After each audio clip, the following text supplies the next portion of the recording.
Ugh. Okay, so welcome. A lot has happened this week. I've been ill, so that means the lack of content. I do apologise. There is more content coming. In the next week, I'll be doing a lot of content on the Gaelic Athletic Association, and I will be covering what's going on at Everton and some other clubs because Everton have been found guilty of breaching financial fair play, which could have massive implications on the Premier League. Massive implications. Um, so they could be hit with a point deduction and a fine. Now they are in a relegation scrap, um, and it.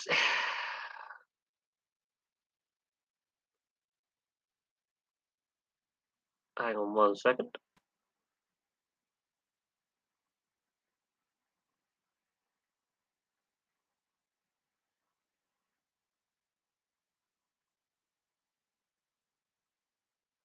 And so it does raise questions uh, about the state of club finances, and not just in the Premier League or English football, but further afield.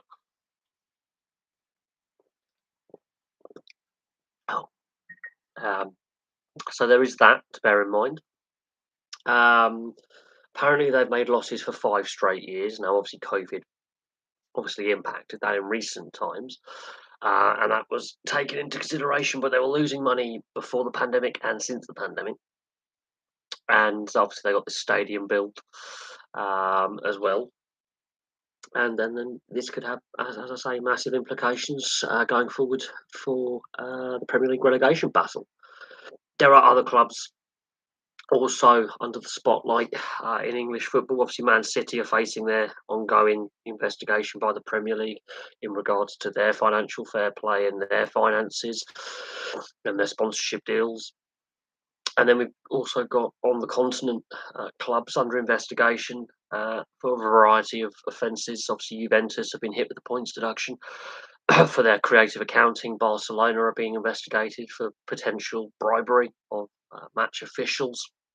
In Spain, there is a whole host of situations occurring within the professional game that do raise a lot of questions about the integrity of the sport, the financial transparency of the sport, the strength of the regulation of the sport um, across the board. And so this is going to be an ongoing saga. I will see what punishment Everton end up receiving from the FA and from the Premier League. But they're not the only club, as I say. I think Wolves are another club that are under the spotlight as well. Obviously, Man City. A whole host of clubs have been in breach of the loss over profit margin rule, and they're spending. Chelsea's another one. So this has massive implications for the game in England and the sport as a whole. And we shall see what happens in time, uh, and you know the calls for a independent regulator grow stronger. Now we know why the Premier League clubs were very much opposed to that independent regulator because, yeah, the financial breaches are there, the rule breaking is there,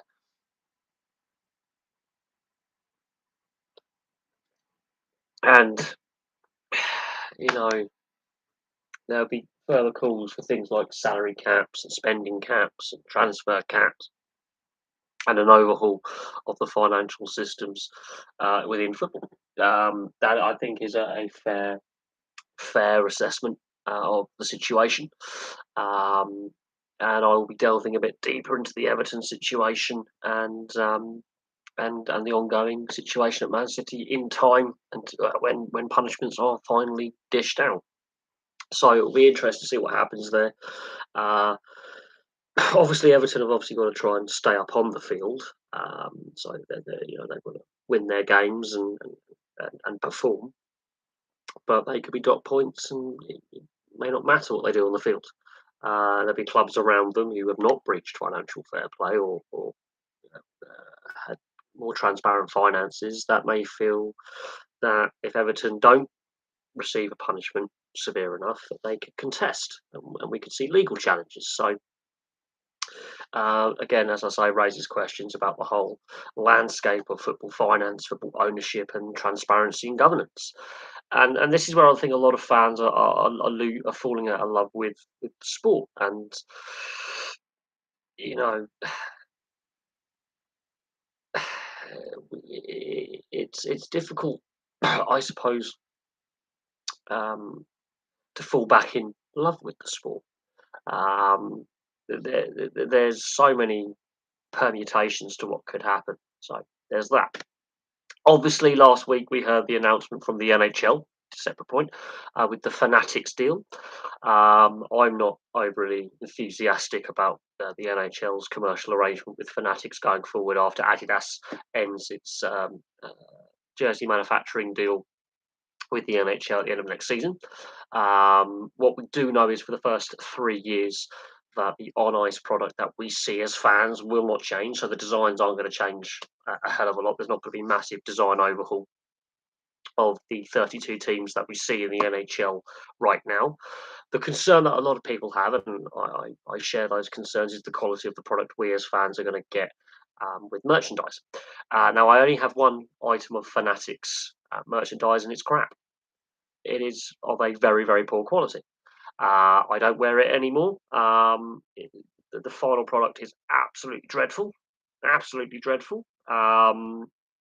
It's yes. It look, I didn't buy it myself. It was a gift, so I'm not going to turn down a birthday or Christmas present from a relative. I mean, that would be kind of height of entitlement rudeness. But I haven't worn it for many years. The stitching irritates my skin. The quality of the product is absolutely dreadful, and it looks cheap. It looks terrible. And a lot of responses to that video in the comment section. A lot of people said, "Yeah, Fanatics dreadful. Don't want to buy it." So the NHL may have shot itself in the foot.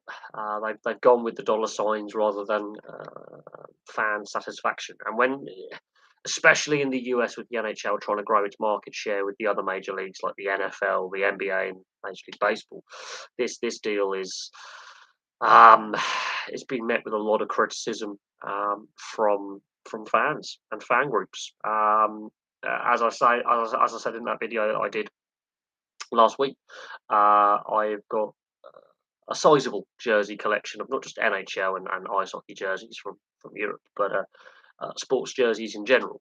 And none of them are Fanatics, apart from one Vegas Golden Knights t-shirt. None of them are Fanatics. All of them are of far better quality, in my opinion. My CCM, which is over 20, 25 years old, looks like it was made yesterday. My Bauer look like, which is 30 years old, looks like it was made yesterday. My Reebok, which is looking a little bit tired and beat up because I did wear it a lot, and it is my favourite jersey. Um, even with the repair job that my family did, a bit of restitching on the neck, it still is comfortable to wear. The material is good. The team logo and the secondary logo are pretty good. I have no complaints about the quality of manufacture. Um, and it does surprise me that the NHL did decide to go with Fanatics, who are well known for poor customer service, poor quality product, poor returns policy, and using cheaper, less desirable materials that don't last very well. So it'll be interesting to see what the on ice product looks like and how the players adapt to it as well. And then what we get in the club stores in the US and Canada, and obviously what we get overseas on the NHL website as well, because you get given the choice between Authentics and Fanatics. Outside of the US and Canada, you're more likely to get Fanatics over the Authentics. I've been very, very lucky that I've managed to get a lot of authentic merchandise. I've got a Reebok hoodie, I've got a Reebok hat, I've got a Reebok authentic jersey off the NHL website. I've got a CCM like hockey hoodie off the website, which is really comfortable to wear. Um, it's very well done. Materials are really comfortable. It washes really well. You can fold it, ironically. Um, but as I say, that kind of response, the NHL in recent times has made a few blunders, I believe, with its commercial arrangements for TV rights, merchandise rights, and how it's trying to grow the sport not only in the US and Canada, where in Canada it's entrenched in society, but also overseas. And I look at some of the overseas manufacturers, and and some of the quality of jerseys provided to other leagues and around the world, and none of them use Fanatics for a reason. Fanatics is really the cheapest of the cheap mass-produced crap. It's not very good. So we'll see what happens with that deal, and you know going forward, whether Fanatics lost the full 10 years as the jersey manufacturer and merchandise supplier on a full time basis, because from what from what I've seen, and there are a few YouTubers that I follow who are massive jersey collectors, much bigger sports collections of jerseys than I have. A lot of them are like, I might end my collecting days here, might not be interested any further or future releases of jerseys, post 2027 when the on ice product changes with design changes and any rebranding. And this comes at a time when the TV deal in the US is in crisis. The regional broadcasters are collapsing pretty much. One's filed for bankruptcy and one's pulled out of the sports market entirely to focus on ironically, the UK sports market, but that's another thing. But pulling out the US regional sports market entirely, which is going to impact things like escrow, salary cap, and the NHL finances as well. And then we've got the Arizona situation where one of the minority stakeholders within the Arizona Coyotes organization has been arrested for a misdemeanor battery charge, which is not good when they're going into their negotiation with the city of Tempe about the arena complex and the housing complex that they want to build.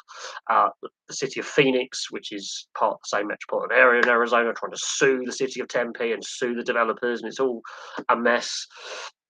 There's a lot of money on the line. There's a lot of private money on the line, thankfully, so it's not going to be costing taxpayers a hell of a lot. But the city of Phoenix are trying to challenge a city ordinance that the city of Tempe has, and there's all legal ramifications there. It's the same situation in Calgary with the Saddle Dome. Um, and then there's a hint of a discussion about potential further expansion in years to come. The NHL hasn't ruled that out, which would then mean you would have to expand to 34 or 36 teams to ensure that divisional and conference realignment doesn't change. And would that be a viable or sustainable option for the sport in North America? Could they go to that kind of level of expansion? There's been no talk of any further relocation of any teams. Arizona's going to stay in Arizona. Whether they move to Tempe or whether they move to another location within Arizona, like Tucson or somewhere else in the Phoenix metropolitan area, we shall see. The NHL is very, very keen to get that over the line. We'll find out in just over a month and a half's time what is agreed upon there. I wouldn't be surprised if there's an out-of-court settlement or a slight change to the planning. I think it's to do with the residential units that the Arizona ownership group want to put in around Tempe, around this entertainment district that they want to put in place. It's to do with using an old landfill and old industrial sites and redeveloping it, which I think is a good thing. But as we see with a lot of diversification and redevelopment, there's always something to go wrong. Um, Obviously, I've been watching a lot of the NRL. The 11-day mandatory stand down rule has now been used multiple times with players following a concussion. And there's been several concussions so far in this weekend's play. Players have obviously failed the on-field concussion test or have had a grade one, either in training or in a match. There are multiple players now that have actually been stood down for that minimum 11-day period. As I said in the video that I did the other day, when it was announced. The day they announced this new protocol was the same day that the AFL had a second class action lawsuit within the space of about a week or so being launched against them in regards to player welfare and the ongoing, research into concussions, head injuries, CTE, and other related brain disorders that follow on from repeated head trauma and the likelihood of developing Alzheimer's or early stage dementia. CTE obviously is only diagnosable after a post mortem, but I think the NRL is leading the way in that regard, in regards to having a mandatory stand down period. I don't think it is long enough, personally. I think within the fullness of time, that minimum stand down period will be extended. But other leagues, they're going on with, oh, it's advised to have a week and a half to 2 week period of stand down. Now, what we've seen is a high profile player in Kalen Ponga has gone to the US to have assessments and tests done because he's had a couple of concussions this season and he had a lot of concussions in the last couple of seasons where he's missed a lot of game time with head injuries. He missed most of last season with concussion related symptoms. Ryan Pappenhausen, who is recovering from a knee injury, he's another player who's had a fair few concussions in his short career. So there's some high-profile players who are currently playing within the sport and within the league. That I've got their issues. Right, okay, both semi-finals of the FA Trophy and the FA Vars underway. Gateshead versus Barnet and Altrincham versus Halifax. FA Trophy, Corsham Town versus Ascot United and Congleton Town versus Newport Pagnell Town FA in the Vars. Yeah, there's been a lot of matches postponed. We had a lot of, literally the last few days, a lot of rain has fallen. Bracknell Town, which is one of my local clubs, their match is not taking place against the Metropolitan Police Football Club. At their home ground, which is just down the road from where I live. It's only a few miles away, which obviously we saw their new home ground on the FA Cup first round against Ipswich. A lot of matches in the lower levels of the game, in all levels of the game across Northern Europe, have been postponed because of the weather. Mostly at the lower levels, as I say. The fact that those matches are actually managing to take place is fantastic, but there's a lot of lower league and non-league matches, as I say, England, Scotland, Wales, Republic of Ireland, Germany, Denmark, France, Belgium, Holland, that have been wiped out because of the weather that we've had over the last few days. A storm came in off the North Atlantic, which has dumped a lot of rain and in some places snow on already pretty damp ground. February was quite a dry month. March, we've seen a lot of snow and a lot of rain, and it snows and then it rains. Doesn't really have a chance to really freeze the ground or thaw the ground. It just floods.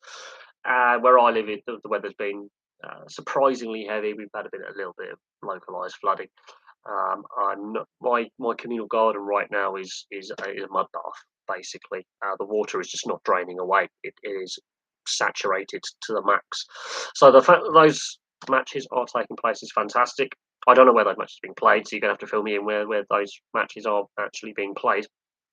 But as I say, lower level football and rugby, league and union, across the UK and other sports also across Northern Europe, Central Europe have been wiped out basically due to the weather we've had. Yeah, they are doing rather well in the league they're at, but as I say, their home match this today has been postponed. So the issues are of obviously sporting infrastructure being able to cope with adverse weather conditions. Obviously, last summer, obviously we had that super long dry heat wave, and while it might be great for cricket, rugby league, yeah, obviously is now at the professional level a summer sport in this country, and a lot of people can debate whether that's a good or bad thing for the game and rugby league as a sport in general, and that meant the pitches were so bloody hard players couldn't train or play on them. So yes, there is that subplot in there where there's going to be a lot of games in hand. We are at the business end of the the football season in Europe.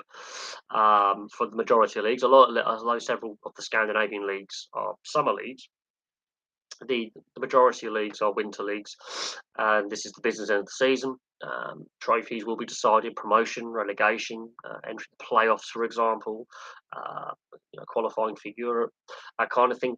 Final finishing positions will be settled in the coming weeks. There's a lot of fixture congestion for a lot of clubs. A lot of fixture congestion for a lot of clubs in the coming weeks. I think this coming month, Liverpool have a ridiculous fixture list.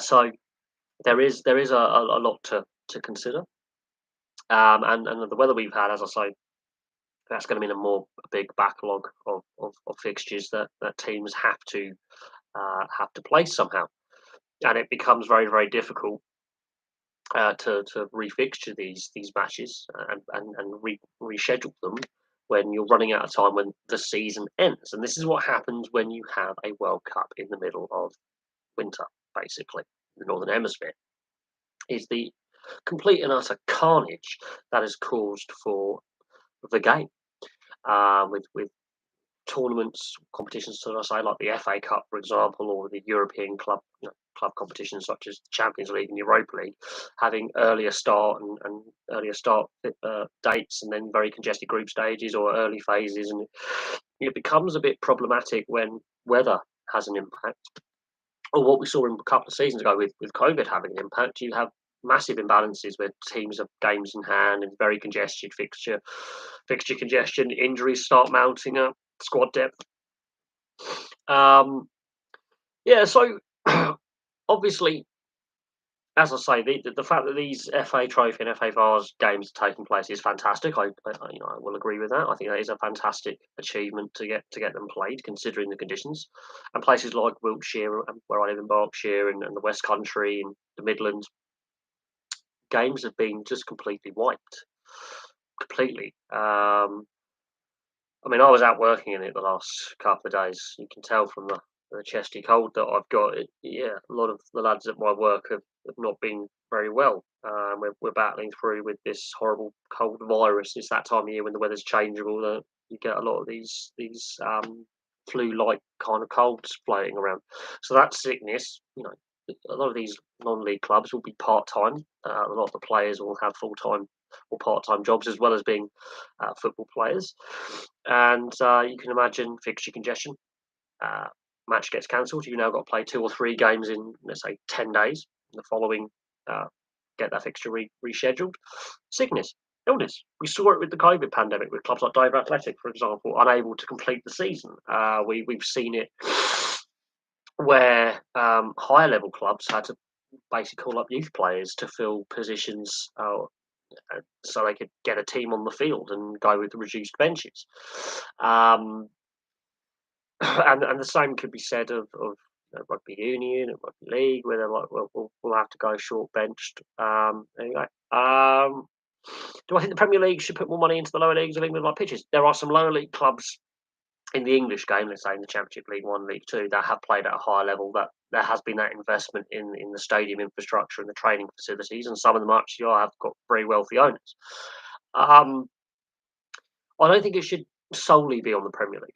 I think the problem is the way the TV deal is structured, and a lot of the clubs are living hand to mouth, and the way that, as we've seen with Everton yesterday, and obviously with Man City with their ongoing investigation into their finances, and it's not as simple as that.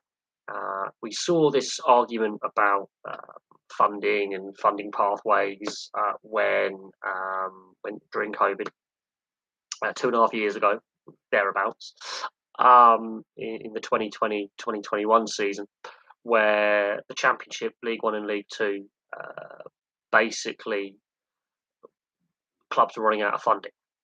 Now, and the Premier League was only willing to give an early relief package to the Championship, and then the Championship said no, it's got to be for the entire football league or not at all, and that was a bit squeaky bum time, and this is where League One and League Two clubs came out and said we need salary caps.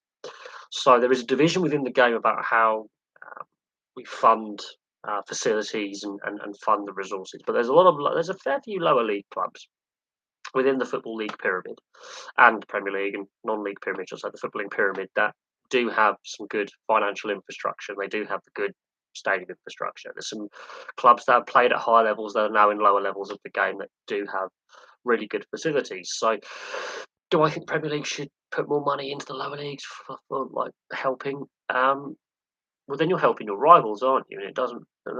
This is where it gets complicated. I do think we need to look at um, how the sports finances are structured and governed, and the transparency that's clearly lacking. I think that's one thing that the Everton and Man City and Juventus and Barcelona and some of these other clubs at the top levels across Europe, some of the lack of transparency that's in place. Um, so we shall see what happens there. Do I know what the World Baseball Classic is? Sort of. I know it's like an international kind of version, or like it's their version of a World Championships. Um, but it doesn't really get a lot of coverage out in certain sports markets. And again, it's with how they market themselves, TV arrangements. I don't know what the World Baseball Classic is, but it doesn't interest me. However, in saying that, I do need to do some more Major League Baseball content. I do need to look at the North American major leagues a little bit more. I think I can do that more in the summer.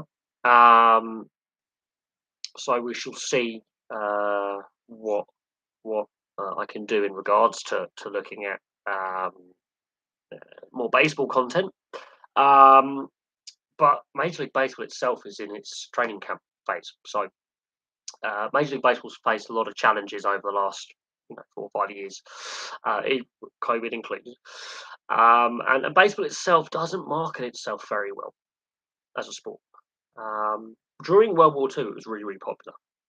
A lot of US personnel were stationed all over the world in during World War II and in the aftermath, which is why countries like the Philippines and Japan have, and in Central Latin America have, very healthy domestic competitions themselves. Why Australia is quite a popular sport as well, because of US personnel when they're in their downtime on leave or on base played the game, and obviously they would have interaction with the locals, and the locals picked up and played the game. But baseball as a sport, especially Major League Baseball, is the driving force behind the sport in regards to trying to grow the sport on a more global imprint. Um, and you could argue the sport has been beset by some high profile and quite damaging scandals throughout its existence as a professional sport, that not only have impacted Major League Baseball, but the sport on a more global level. The steroid scandal is definitely right up there with one of the most damaging scandals in modern times. And then you have to look at the labour unrest between the players, the owners, and the league, and the media rights deals that they have, and the declining fan base and the aging fan base, and the fact that less kids are taking up the game at grassroots level or through their high school or through university, or kids are leaving the game and altogether, or staying within sport but leaving the sport behind and choosing another sporting pathway if they want to go through the professional sport kind of job front. So there is a lot of things that baseball could do better. So we'll see what happens there. White paper rule from the UK government allows less power to the owners. Yes, I think this is also to do with the independent regulator. What we have seen is, as again, we're heading back to the governance side of it, the finance side of it. We've seen the Premier League bring in rules now in regards to, with Amnesty International about ownership groups or owners being linked to human rights abuses overseas. And there's question marks, and again they're circling back to Newcastle United, and there's potential Qatari takeover of Manchester United, for example. Um, there's a lot of issues, I think, with the ownership model we have in the English game and the Scottish game for that matter. Football, as I say, transparency in finances, transparency of government, the fact that clubs like Barcelona, for example, are now being investigated on multiple breaches of potential conflict of interest and suspicious payments to refereeing officials. That is not good. Um, the corruption within the sport as well. So we shall see. It's a white paper. It hasn't quite reached legislation stage yet. It's a populist policy to appeal to the working classes, really, at a time when we've got a very unpopular government that's under pressure, but we've also got pretty inept opposition in government, and that is sort of the politics side of it. I want to focus on the other channel, so I will have a look at doing a video in regards to what if there was a general election today, what would be the outcome, and that's very hard to predict. Um, yes, I'm looking a bit fresh faced. Yes, I had a shave. My beard, I hadn't shaved for like 2, 3 months. It was getting a bit Yeti-ish, I think. Uh, I only shave like 3, 4 times a year. I walking to the shops was a weird experience. People seem to think I'm a lot younger than I actually am. I'm nearly 34. I'm in my mid 30s. Although I look about, one guy at work thought I was like 21. I was like, what? Really? Um, look, Liverpool, Man City. I mean, look, I think Liverpool have had a disastrous season, and we can look at some of their transfer decisions or squad decisions that they've taken. Uh, we could, you know, um, we can look at is Jurgen Klopp dealing with the pressure particularly well. Liverpool, like several high-profile jobs, if you're in management, can be a poison chalice. It's like Tottenham at the moment. Obviously, Conte's parted company, and we can debate whether he was the right choice in the first place. But then we can look back at basically this time last year, not late April when they sacked Mourinho, and then the farcical attempt to get a replacement, which ended up with Nuno, and then he moved on. And Conte was one of the managers that Levy and the ownership group wanted. And the talks broke down at the 11th hour. And then 6 months later, they ended up coming to some kind of agreement. And then we got one of his assistants who's facing a worldwide ban right now because he was banned from footballing activities in Italy.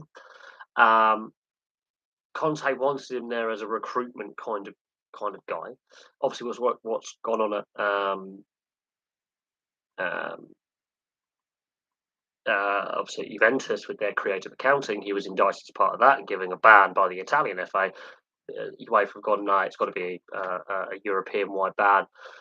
So, yeah, due diligence by Spurs not done. Here's a question: do you enjoy derby matches? Yes, they're the reason why TV companies and sponsors and corporates invest. Now, it doesn't matter what sport we're talking about. Rivalry matchups is what gets the highest TV ratings. Bums on seats. They generally have packed out, sellout crowds, whatever sport we're talking about. And they sell newspapers, the aftermath, the build up. You know, they generate the most interest online, on TV. People tuning in on the radio. They're the ones that national and local commentators want to commentate on. That's the match that gets the most pre-sale tickets for match day. Merchandise sales spike. Whole range of things that are positive. The negative sides of the domestic violence, the disorder at games, all sorts. Um, so I do, yes.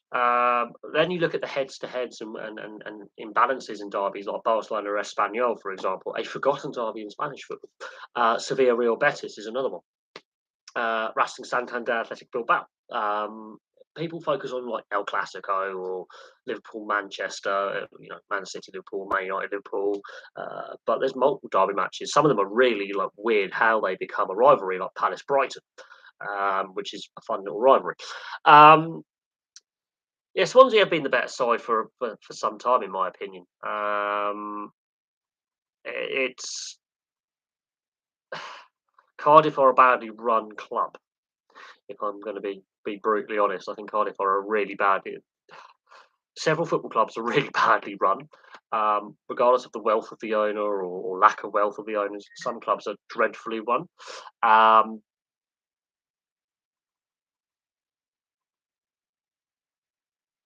uh, and it is. Have you ever considered doing videos about sports teams in a certain city or town? I read this week that Worcestershire County Cricket Club has made a 200 grand loss. They've lost their Premiership rugby team. Coventry's another interesting with lots of drama with their stadium football team and Wasps. Yeah, it's interesting. I think Bristol as a city has underperformed as a location of a sporting nature. Sheffield is a interesting sports. Look at sport in Sheffield. I could do a video on that. Manchester or Greater Manchester. Uh, um, uh, so hang on a second.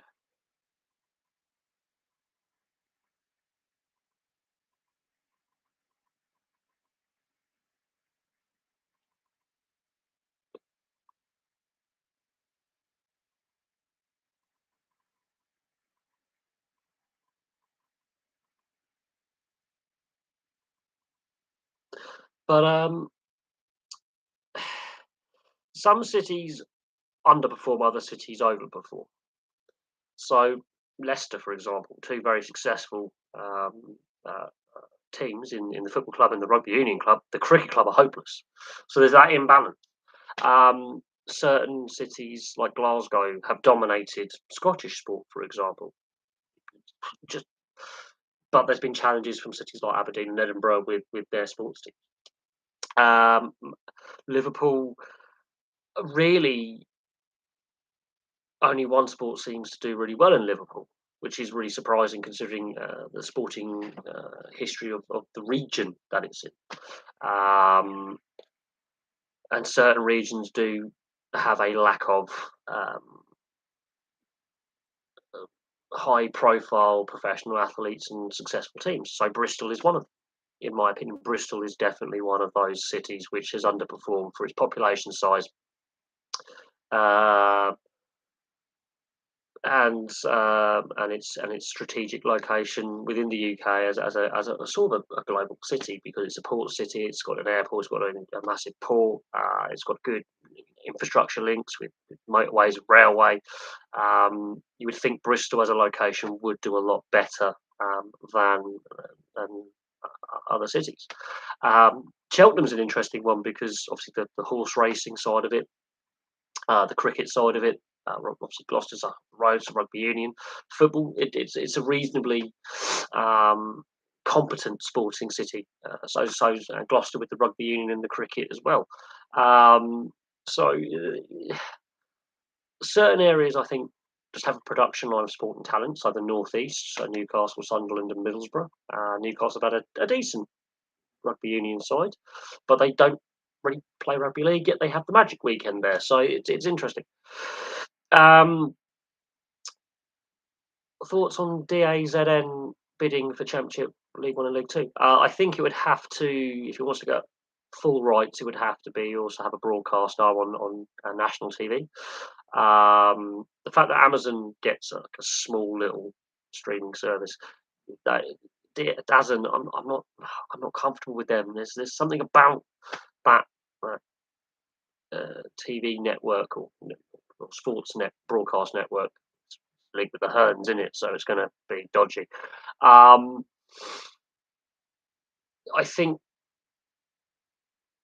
is it a good or bad deal? I think the TV deal or the media rights deal for English football is imbalanced. It has been for quite some time, and that's led to a lot of the financial problems that the game has.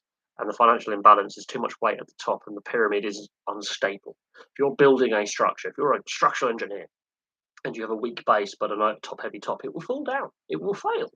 It'll fail straight away. Um, but it is what it is. What counties in England should do better at football? You've got to look at the historical aspects of the sport and look at the club histories of them. It's quite interesting that the Northwest and London basically are and the Midlands are the driving forces behind the sport. Rugby league, it's Yorkshire. That's the driving force behind that sport.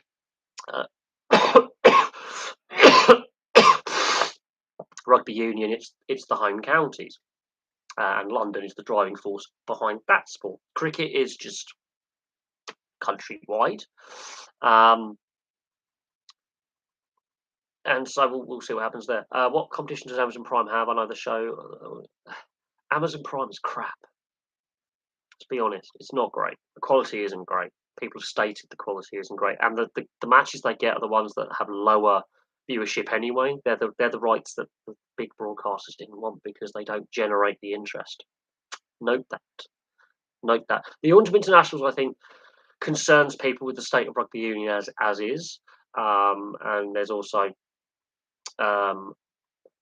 private equity coming into rugby union with ownership and media rights, which is a concern. We've seen the grassroots level of the sport struggling, and we've seen various other things struggle. The Southwest should do better at football. There are vast area. The Southwest is an interesting look. Actually, it's a very interesting case. At local level, and we were talking about community clubs, it's rugby union. Cricket and rugby union are the Southwest. Rugby union and cricket are the driving force of sports in the Southwest. And yes, there are some clubs like Plymouth and Exeter and Yeovil and stuff like that floating around that have played in the professional leagues or are in the football league. Yeovil obviously have been a football league club. But in reality, it's rugby union that's the driving force, and cricket. Obviously, you've got Somerset Cricket Club. Devon, you could argue, yes, Plymouth is, and Exeter are the driving force behind that as locations. But you've also got to look at it being very sparsely populated in large tracts of Cornwall and Devon and bits of Somerset. There's not a lot of big population centres, which then has that knock-on impact. But then you've got places like, as you say, Hertfordshire. Ironically, big population, but not a lot of high-profile professional sports teams that competing at the elite level in the sense of, hey, we're professional. And I think part of the problem is you're sort of stuck between London and Birmingham. That's a problem with certain areas. Is there's your population centres, and that's where the talent drifts to. That's where the fans will be more likely to drift to as well. And we'll see what happens. Tranmere Rovers, no, they sell out Prenton Park quite regularly. A lot of high profile players have played for Tranmere. They've got a decent youth system. Birkenhead is a distinct. We're from Birkenhead or the Wirral. We're not Scouse. Has a community identity to it. A lot of Welsh fans go into the Wirral to follow Tranmere. A lot of Welsh players have played for Tranmere. They have a sizable fan base. I think they have a forgotten fan base on Merseyside because Merseyside itself is a modern creation. Historically, it's part of Cheshire, part of Wales, and part of Lancashire that's been merged to form a new county. But that part of the northwest, I mean, Tranmere is not a bad club. It's got a sizable fan base. There is interest because of the obsession with Liverpool and to a certain extent Everton when it comes to the national media, and the historical successes of both those clubs. Clubs like Tranmere do get forgotten. This is probably why St Helens, as a rugby league club, is the only rugby league club in that part of the world. Well, we could say argue obviously Warrington as well, but in Merseyside, and why rugby league outside of St Helens in Merseyside has not taken hold, whereas the rest of Lancashire and Yorkshire, and that part of the world in the north, it's like a a cultural institution. Um, um, so there is that. Yes, Tranmere, if and when they were to, fight against Everton or Liverpool, it would be classed as a derby match. It happens so infrequently that I wouldn't class it as a true derby of sorts. But if Tranmere were to climb up the league ladder, and Everton, I think, are most likely to fall down the league ladder, a rivalry could form of sorts. But people in the Wirral see themselves as Birkenhead or the Wirral. They don't see themselves as Scousers. They have more of yes, they're part of Merseyside, but they don't see themselves truly as part of Merseyside because they're on the other side of the river. Um, so there, you have to bear that in mind. And so Tranmere sort of has a unique position in the Wirral and Birkenhead with a we that's our little catchment area. Bog off, you two. And I think Everton's struggles and Liverpool having their ups and downs over the years. Um, it will be interesting. But they do have a good catchment area, but it's a very, very, very congested catchment area.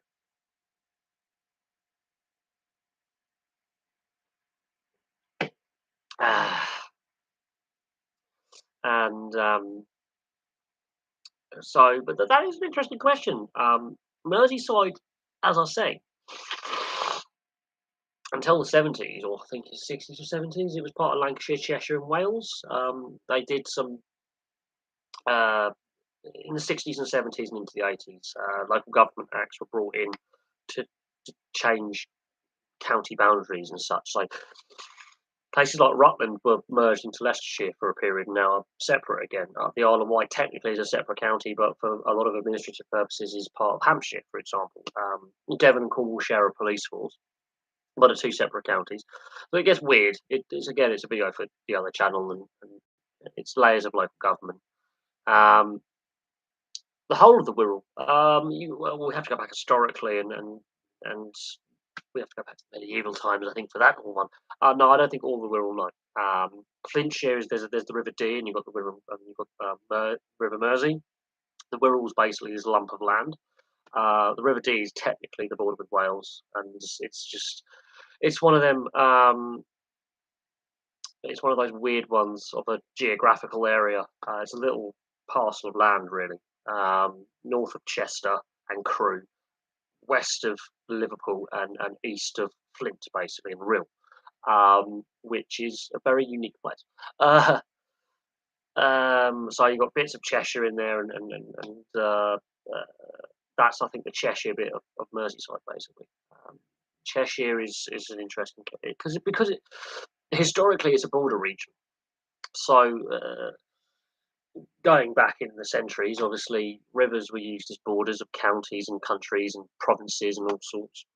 It would change hands historically between different countries all the time. So there you go.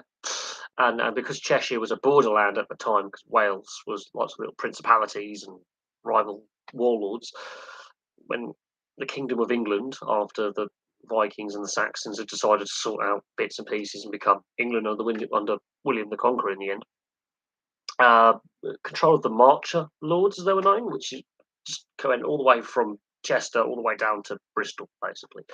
Monmouth, for example, and Monmouthshire was been part of England before. Now it's part of Wales. Hereford's changed hands. It's ridiculous, really. I'm not really going to go into historical stuff like that, but it does obviously impact catchment areas and cultural identity when it comes to your sports teams. So there you go. Who knew? Who knew?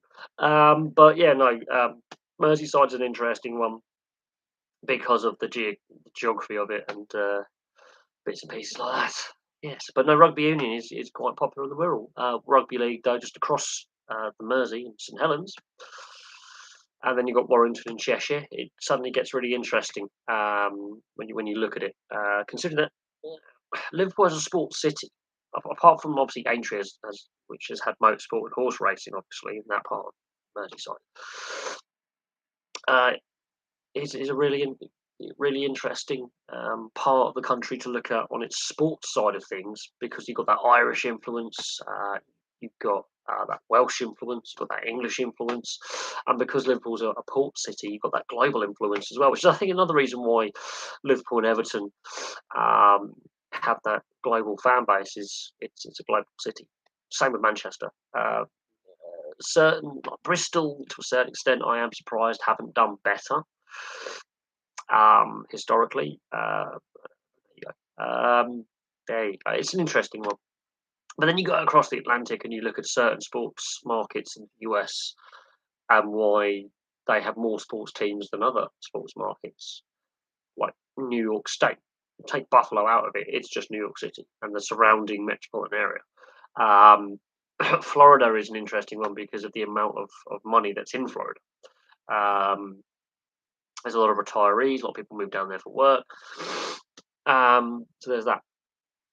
Um, yeah, Cumbria, formerly uh, yeah, Cumbria is all that part of the country. It's very rural. Apart from Carlisle and Penrith, there's not a lot in, and Barrow. There's not really a lot in Cumbria, to be honest. But Cumbria's not got a population to really sustain it. And same with rugby league. There's just not like you got Whitehaven, Workington. Cumbria is a very rural location. Take Carlisle and Barrow and maybe a few, like Whitehaven out of it. There's not a lot there. There's not a lot in Cumbria. Um, Same with the southwest. You take a couple of towns and cities out. There's fields. There's a few villages and a pub. Basically, you know what was Westmoreland, basically, which is the historical county, but it's been split up. What it is? Yeah, well, it's weird. Got Union and League, and I think that's got a bit to do with the local wealth a little bit.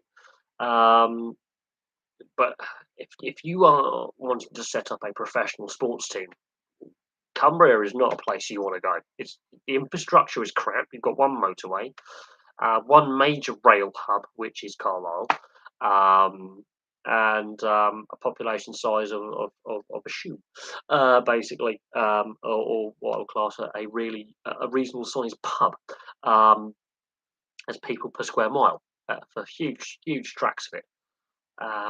Huge tracts of Cumbria is you could fit the population in the Weatherspoons.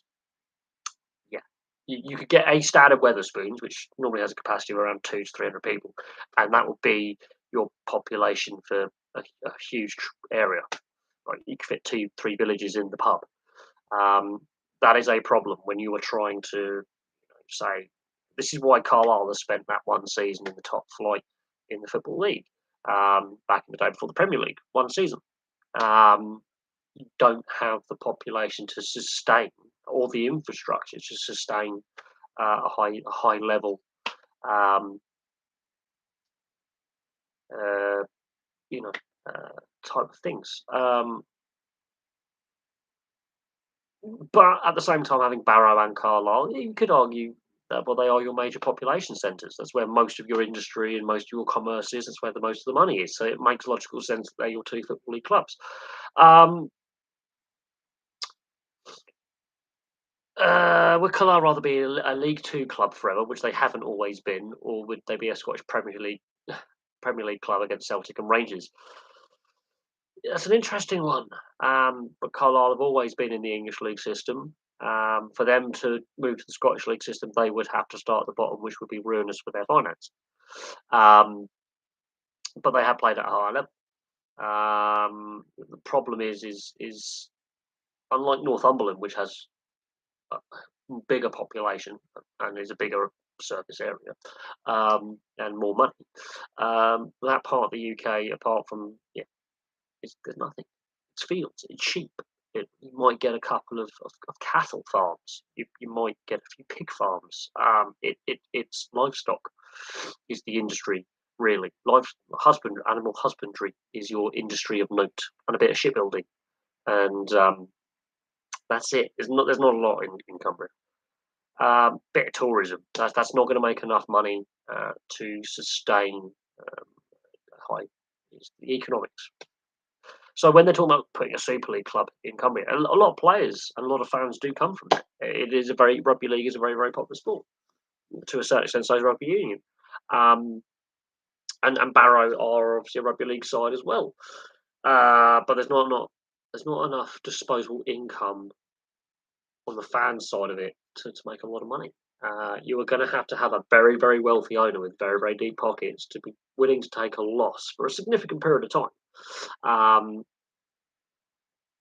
uh, phew, and at this current time, could you find an owner willing to lose money at a time when a lot of business owners are losing money and are going out of business? Probably not. So we shall see. Gretna versus Carlisle is a derby we all want to see. It'll be fun. Queen of the South. I will do a video on Queen of the South actually because they're still going in their current state. Queen of the South. That is one of the most unique football club names. Is you've got Queen's Park, which is a part of Glasgow, and then you've got Queen of the South, and then you've got Queen's Park Rangers in England. So we like putting Queen in our football club names, and then those clubs being really, really shit. Apart from Queen's Park, are actually historically very successful. QPR have won one trophy and Queen of the South are shit. So for some reason we like really self-flagellating ourselves with our sports teams that we support and not winning anything. Um, and yeah, uh, QPR, any Scottish to them? Uh, QPR, yeah. Well, Queens Park Rangers do obviously come across as like a Scottish team, but they're West London, White City. It's weird. But I do think QPR were named after Queen's Park in Glasgow. I think that's part of why they're called Queen's Park Rangers. It's sort of a tongue-in-cheek kind of acknowledgement of Queen's Park and Rangers in Scotland when they were founded were the two most successful clubs in Scotland, and they're Queen's Park are the only Scottish club to appear in an FA Cup final, and Rangers are the second Scottish club to appear in an FA Cup semi-final, both in the same season. So there you go. Yeah,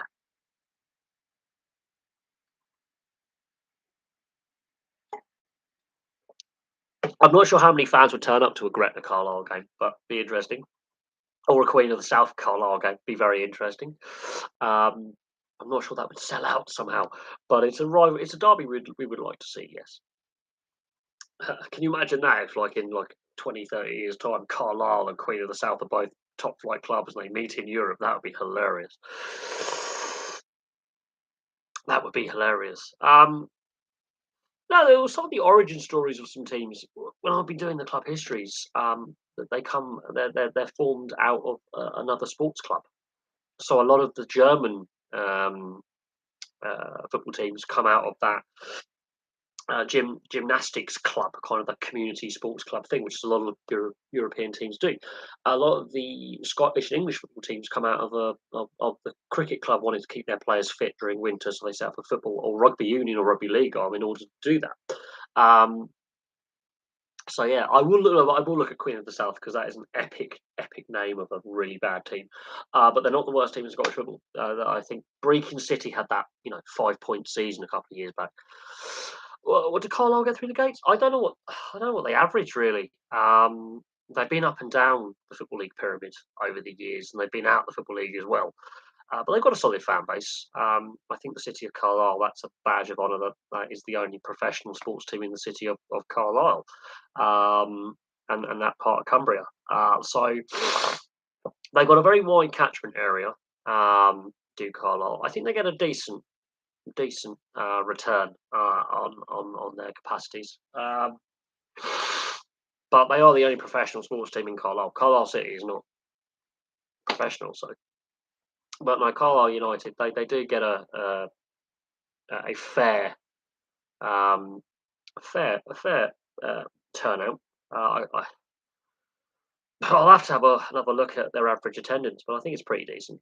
The problem is it's so far away from other clubs in the same level that if you are a Exeter City fan or a, you know um, you Oxford City and Cambridge, what's their purpose?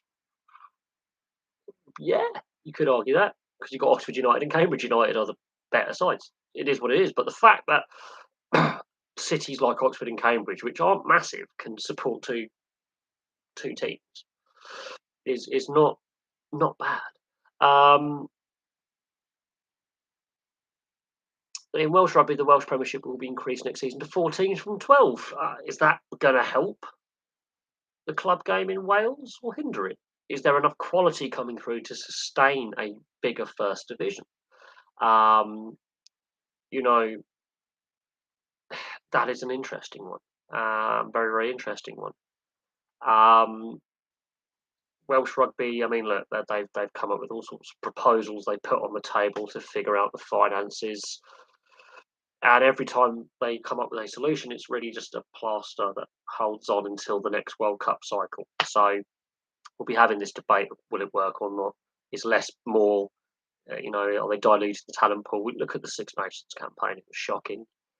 Um, the last 2 years have been dreadful. 2.5 years have been dreadful for Welsh Rugby Union on the field. Uh, Off the field, it, it is what it is.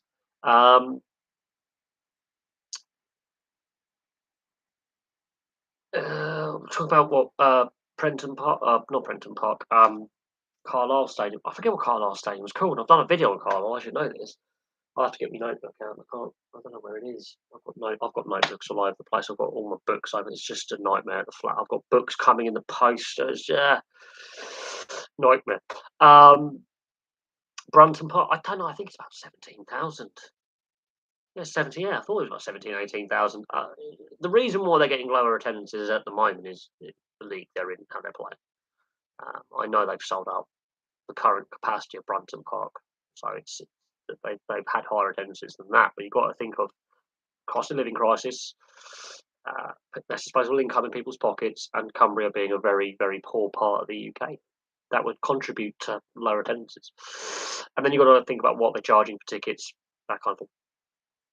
Pontypool, Neath, and Bargoed are likely to be the promoted teams. They're town teams, not village teams.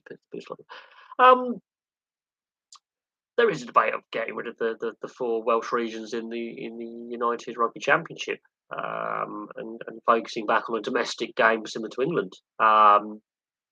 But then we come back to this revolving debate about has professionalism in rugby union truly worked since 1995, and the reasons why professionalism in rugby union was brought in the first place.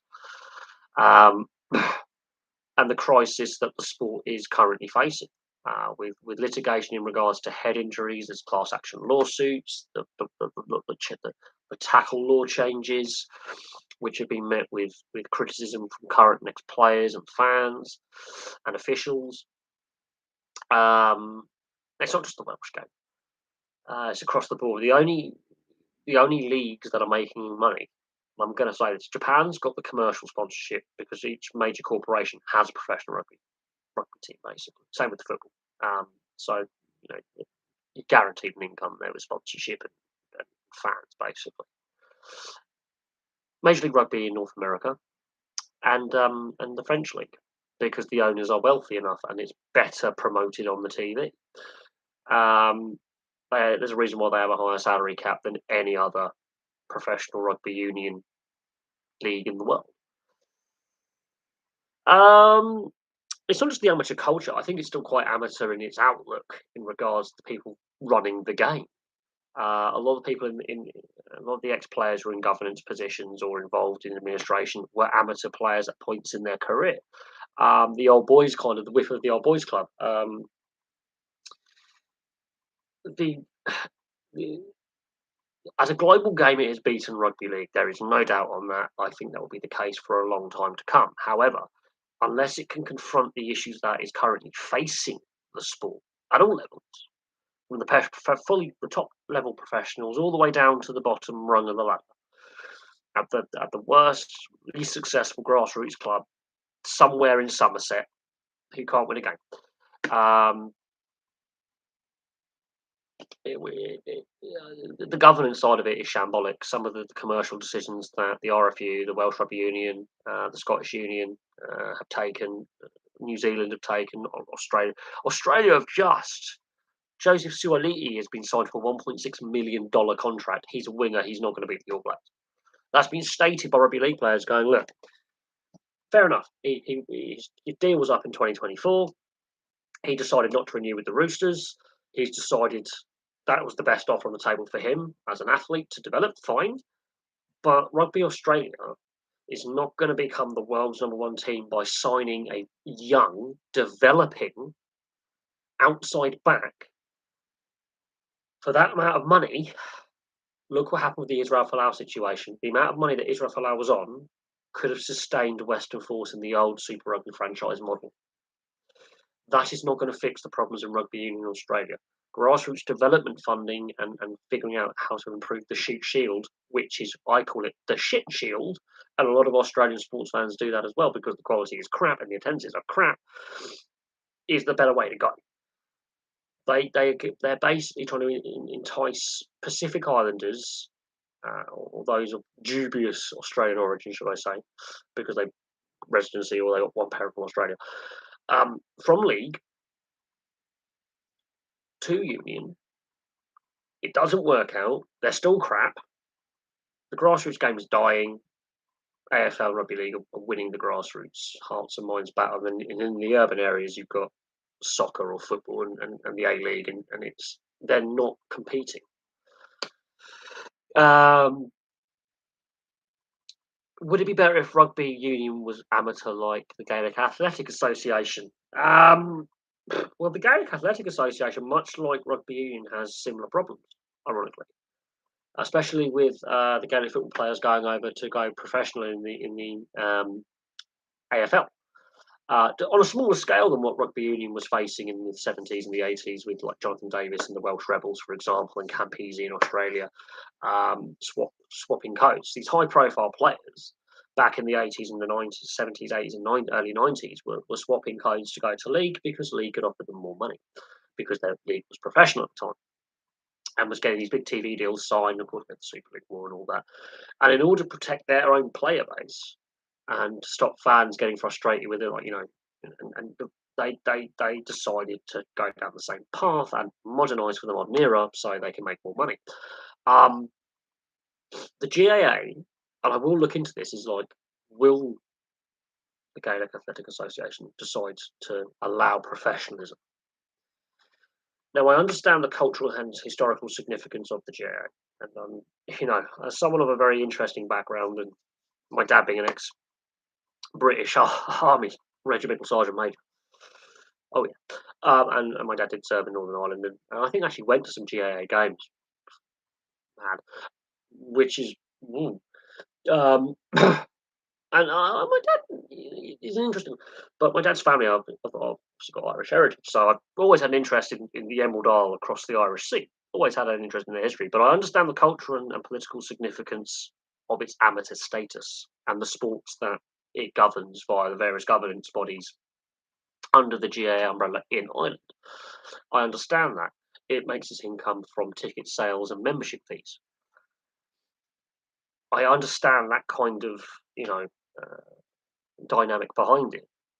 Also, could Ireland support yet another professional sporting structure? The Irish professional football leagues, North and South, don't make a lot of money. Rugby union only has the 4 professional provinces, although the domestic game below that doesn't make a lot of money. It's the professional provinces do. Does Ireland have the population, the corporate money, and the disposable income to do so, considering obviously the financial crash, the impact that had on Irish people's finances? And it's a debate. It's an interesting one.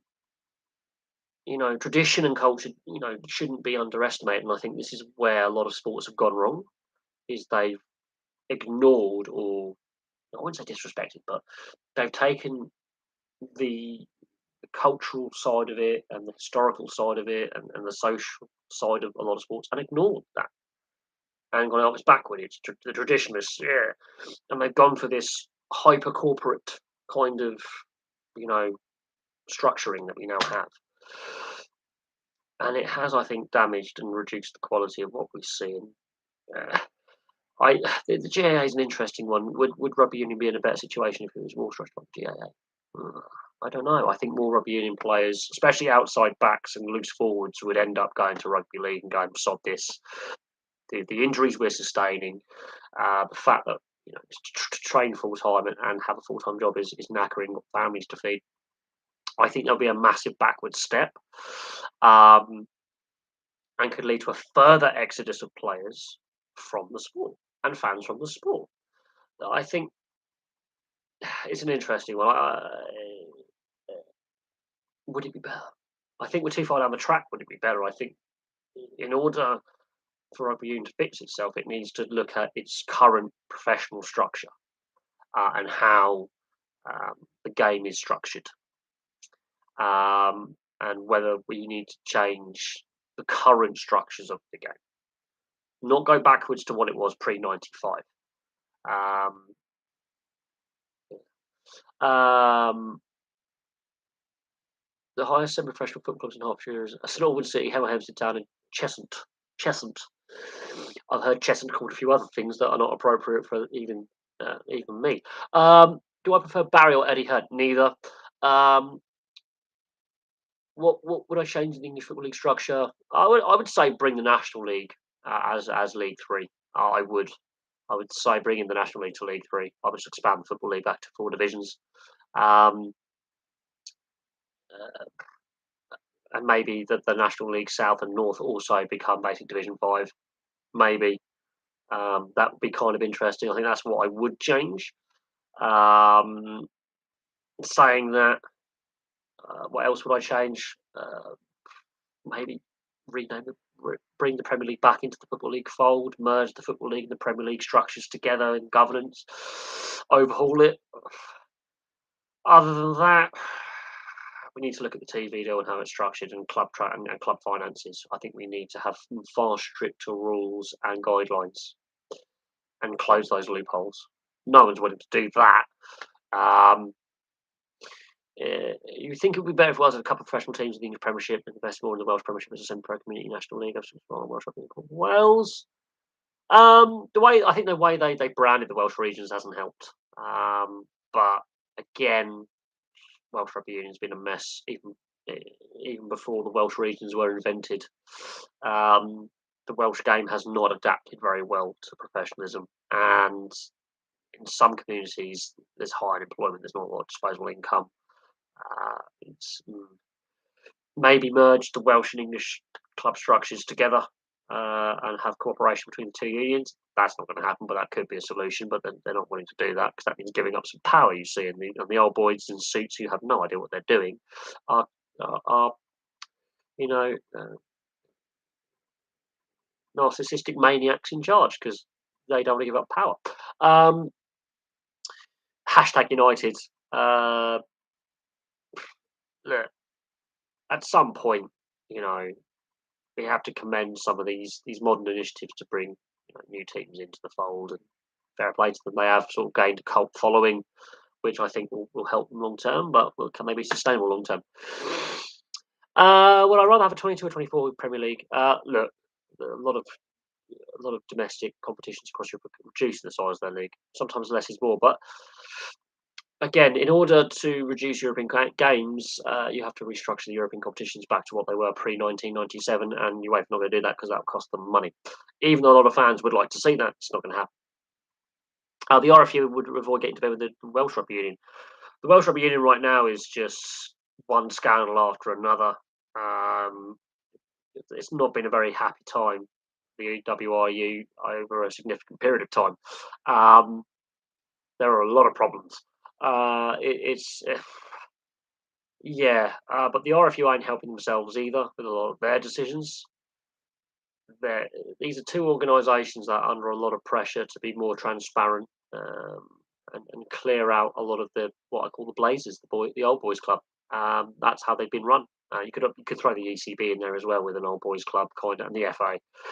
A lot of the governing bodies of sport um, are basically run by aging white middle-aged men, who are crusts, but they're fossils basically. They're not in tune with the sports they're governing and what the fans expect and the issues that the sports are facing. Um, so there you go. Will they introduce a fourth European competition? It's ridiculous. Bring back the Cup Winners' Cup. Bring back straight knockout ties. get rid of group stages. I've just solved UEFA's problems. Just solved them. Not going to happen. Bring back the Cup Winners' Cup. They should never got rid of it. UEFA made some mistakes at the time that were seen as progress, but now looking back on it, blunders in the 90s. In the chase for more money, and with the growth of satellite TV and cable TV, and the explosion of TV rights, um, they restructured their competitions. And at the time, okay, it wasn't bad. The game was still accessible for a lot of people on free to air TV. Um, and then they fucked up. They were short sighted. At the time, it was seen as these amazing, fantastic. And later on, it's actually no, we've ballsed this up, but we're now balls deep in ballsing it up and thrusting our way through it. And every so often we get the European Super League argument coming up, and which is just even worse. And all those clubs involved in the European Super League are all beset by their various scandals and issues, and a lot of them have had a form drop off. I think you'll notice. Yeah, the Cup Winners' Cup the last year was '99. Yes, but one of my favourite women's sports. Ironically, it's the women's versions of men's sports. Ironically, women's rugby league is fantastic. I like that. They are brutal. That women's rugby union, women's rugby league is fantastic. Um, I like watching them. I like watching, when especially motorsport, when you've got women competing against men and beating them, which is just fantastic. You see it in touring cars, you see it in motorbikes, superbikes. Caruso, she beats men all the time, and she's a world champion. So let that sink in. Um, you don't see it so much in motocross, though, which is really annoying. But rallying, you've got female rally drivers and co-drivers. You've got female owners as team principals in motorsport. Women's motorsport, get rid of that W series. That's shit. That's not going to fix the problem. No, really, when you have successful women in motorsport, in either a governance position, a team principal position, driving position, chief mechanic, promote them more. Um, I hope so. I think Weigman has definitely got the right structures in place, and the players are bought in from where they were. I think the issues that women's football's faced in England, at least, it was Hope Powell was there for too long, which leads to that stale kind of situation. But I think Serena Weigman and England, yeah, I think they can. Beth Mead, injury there, not going to the World Cup most likely, which is a shame. She was the player of the tournament. I think she was a difference maker at the Euros. Uh, it is what it is. There are female jockeys doing well. Yes, that is a thing. I think one's now won the Grand National, I believe. So, and they win Grade One. So yeah, and Grade Twos. So yeah, I like women's rugby league. I like women's rugby union. Women's football I do enjoy. It gets criticised, and I do think the quality of refereeing and some of the quality of teams. Okay, there is a disparity between the better teams and the not so good teams. But actually, I find it kind of enjoyable because there's that disparity, and because the defensive side of the game isn't as good, you get a lot of mistakes, which leads to a lot of action and a lot of goals. That's what fans want. But when that happens in the men's game, it's just meltdown. Um, but no, I do. Yeah, women's sport. Women's basketball is obviously in North America gets criticised by the NBA, but it's been going for years. Women's ice hockey I don't enjoy because there's no body checking and hitting allowed, and they're not allowed to fight. That's suspension worthy if there's a hit, which I think is ridiculous. Let them play with the same rules as men. It would be a better product. It would actually be a more honest, better product. It would sell more if it had exactly the same rules as the men's game. They can physically skate. They can physically shoot. They've got the skills. Let them do the physical side of the game that the men do. You would suddenly find your product sells in North America. And why they have to wear cages? Let them wear visors, for Christ's sake. They want to be growing the sport. Bring in the same rules that they have for the men's sport. It will suddenly explode. Just simple, basic. Have the same. Just stop watering down the women's game. It doesn't help grow it. I think the women players want to have more body contact in women's ice hockey. But saying that, I've got friends who played the national side here, and championship winning sides in the domestic sport here. So at various points, and I've got a lot of friends who are involved with British ice hockey. So there's that. Um, but no, women in motorsport I enjoy. As I say, there's the sports that I enjoy are the sports that I enjoy anyway. Doesn't matter if it's a man or woman participating. Um, I think women's netball have done very, very well, not just in the UK, but as a global sport. I think they're very well organised. I think they've got some good, sports rights deals with broadcasters. They've got some good sponsorships, and there's some good professional netball there, and it is actually quite brutal. They don't hold back. But women's rugby league and women's rugby union, I'm massive fans of, and women's football. They are more physical. They will go in with the old two-footed challenges that you don't get in the men's game because the men will roll around like they've been shot. In the women's game, diving is not a thing. They actually hurt each other. It's like what the game was 25 years. When I watch women's rugby league or women's rugby union or women's football, it is a throwback to 20, 25 years ago. Um, there probably isn't a place.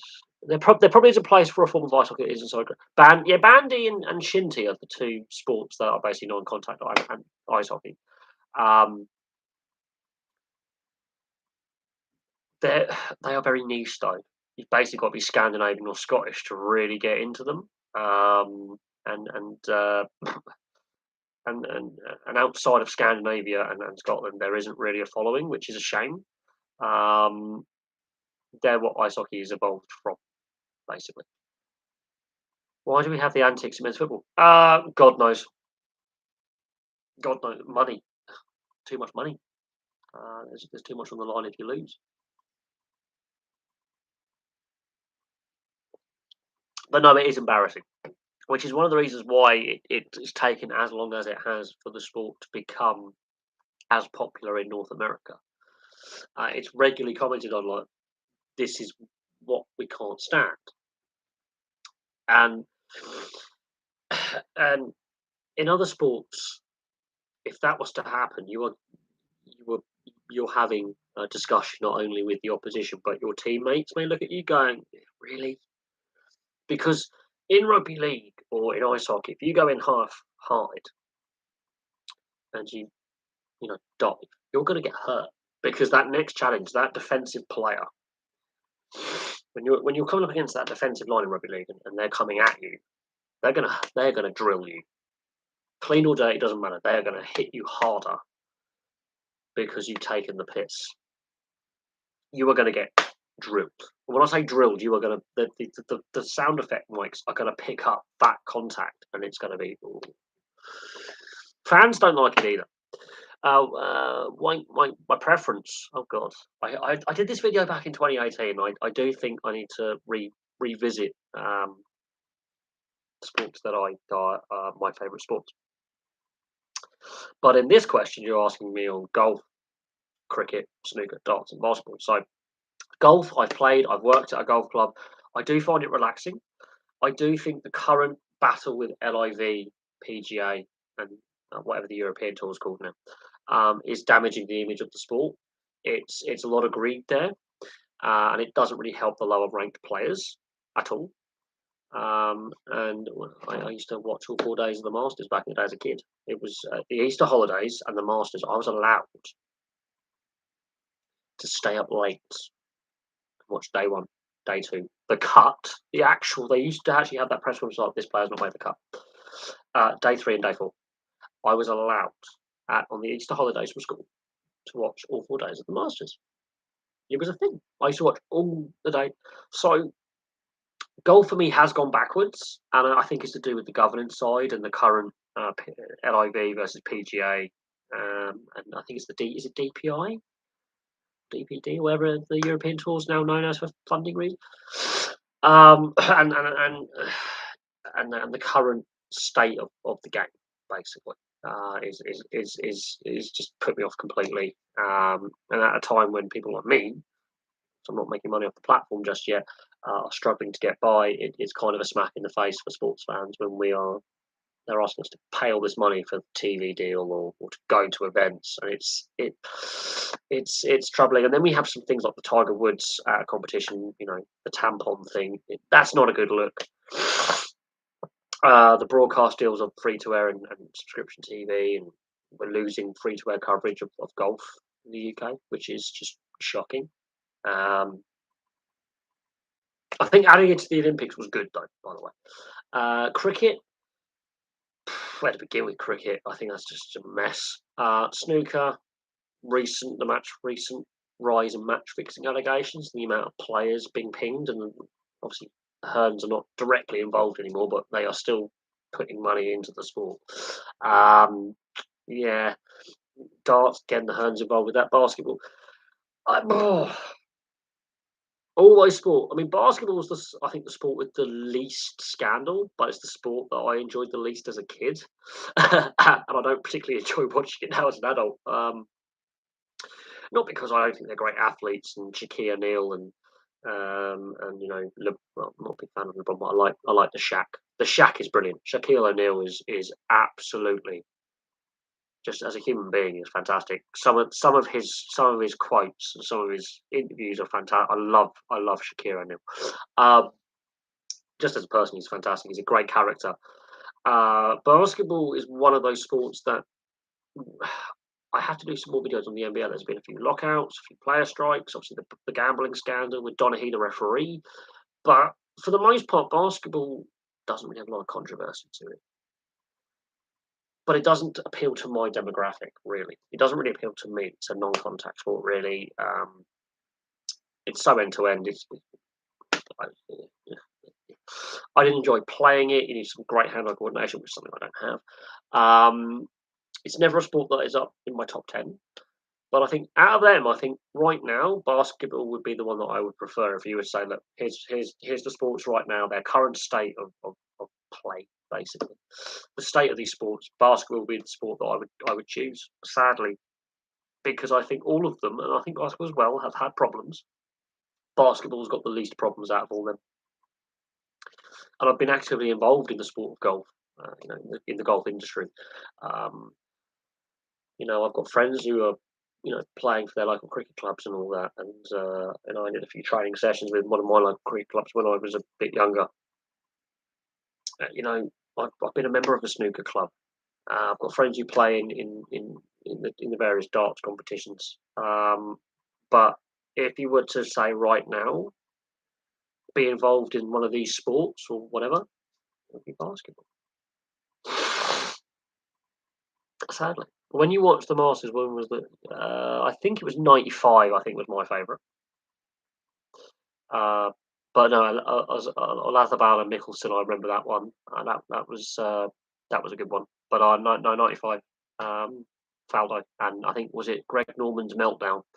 I remember that one because I watched all 4 days.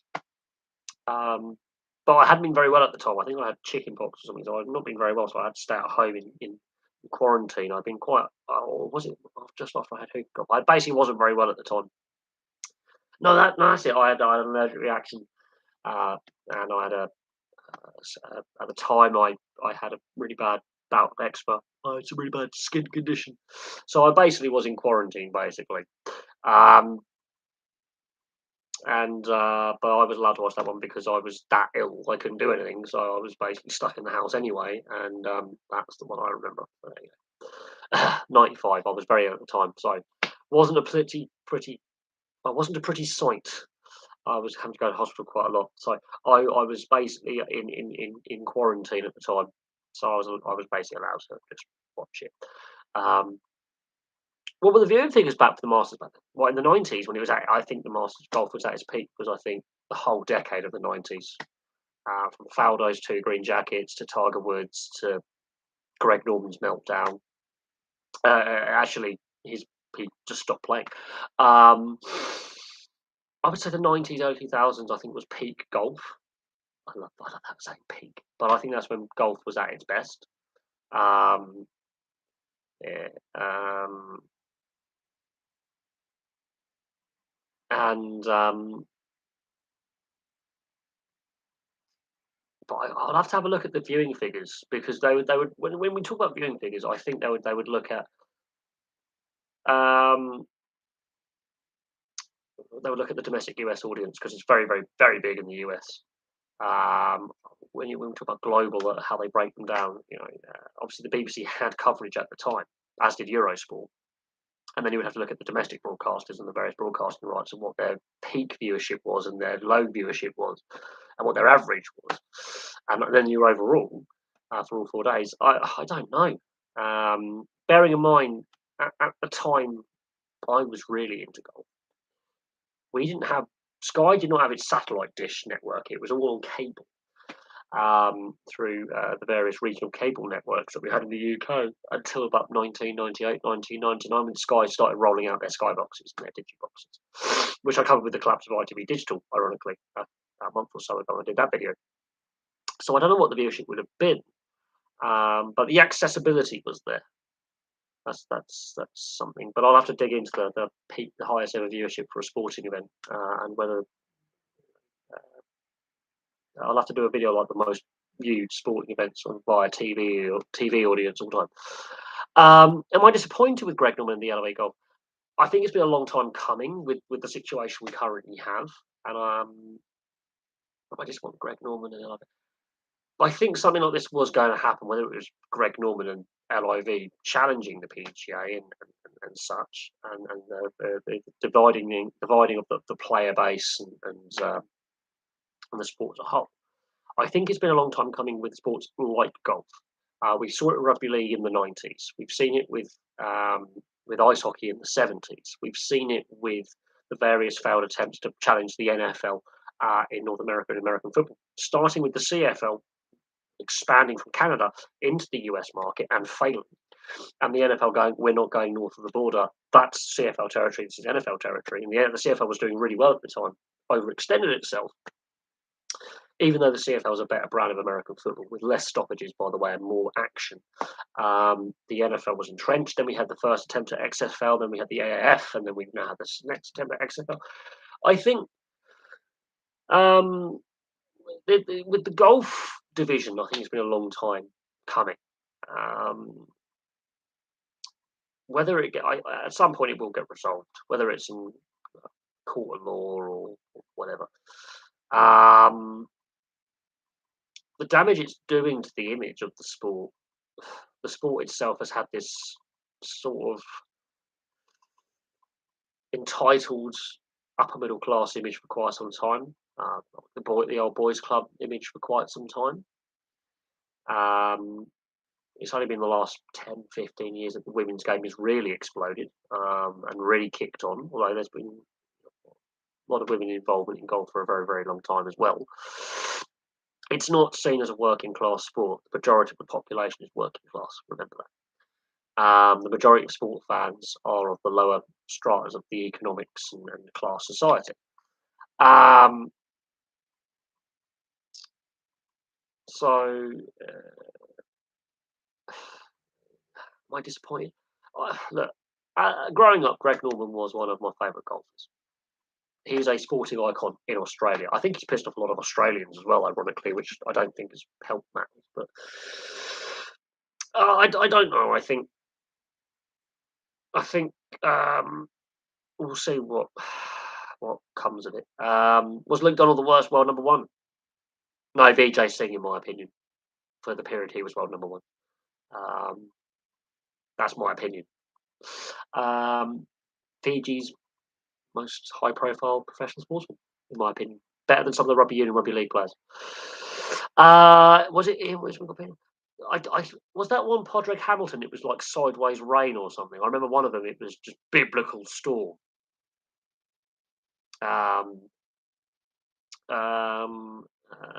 But I do. Was it Ian Wisman? It might have been. Was it Colin Montgomery? I know it was a British or Irish player that got pinged for having too many clubs. That's a weird rule. There's some of these technical rules that if you are like a coach or a player, they are infuriating. There are some of these real technical rules that just make you want to have an aneurysm. Like the one in the Six Nations with the wrong ball being thrown in. and the try not being allowed to be scored. Technical rule. And you're thinking, what? Yeah. Do I remember? I vaguely remember it. Vaguely remember it. Colin Montgomery, best possibly. He had some dreadful luck at tournaments. There was one of them where he fell over on the. Oh God, was it day 2 or day 3 of a? I think it was a British Open. He broke his wrist.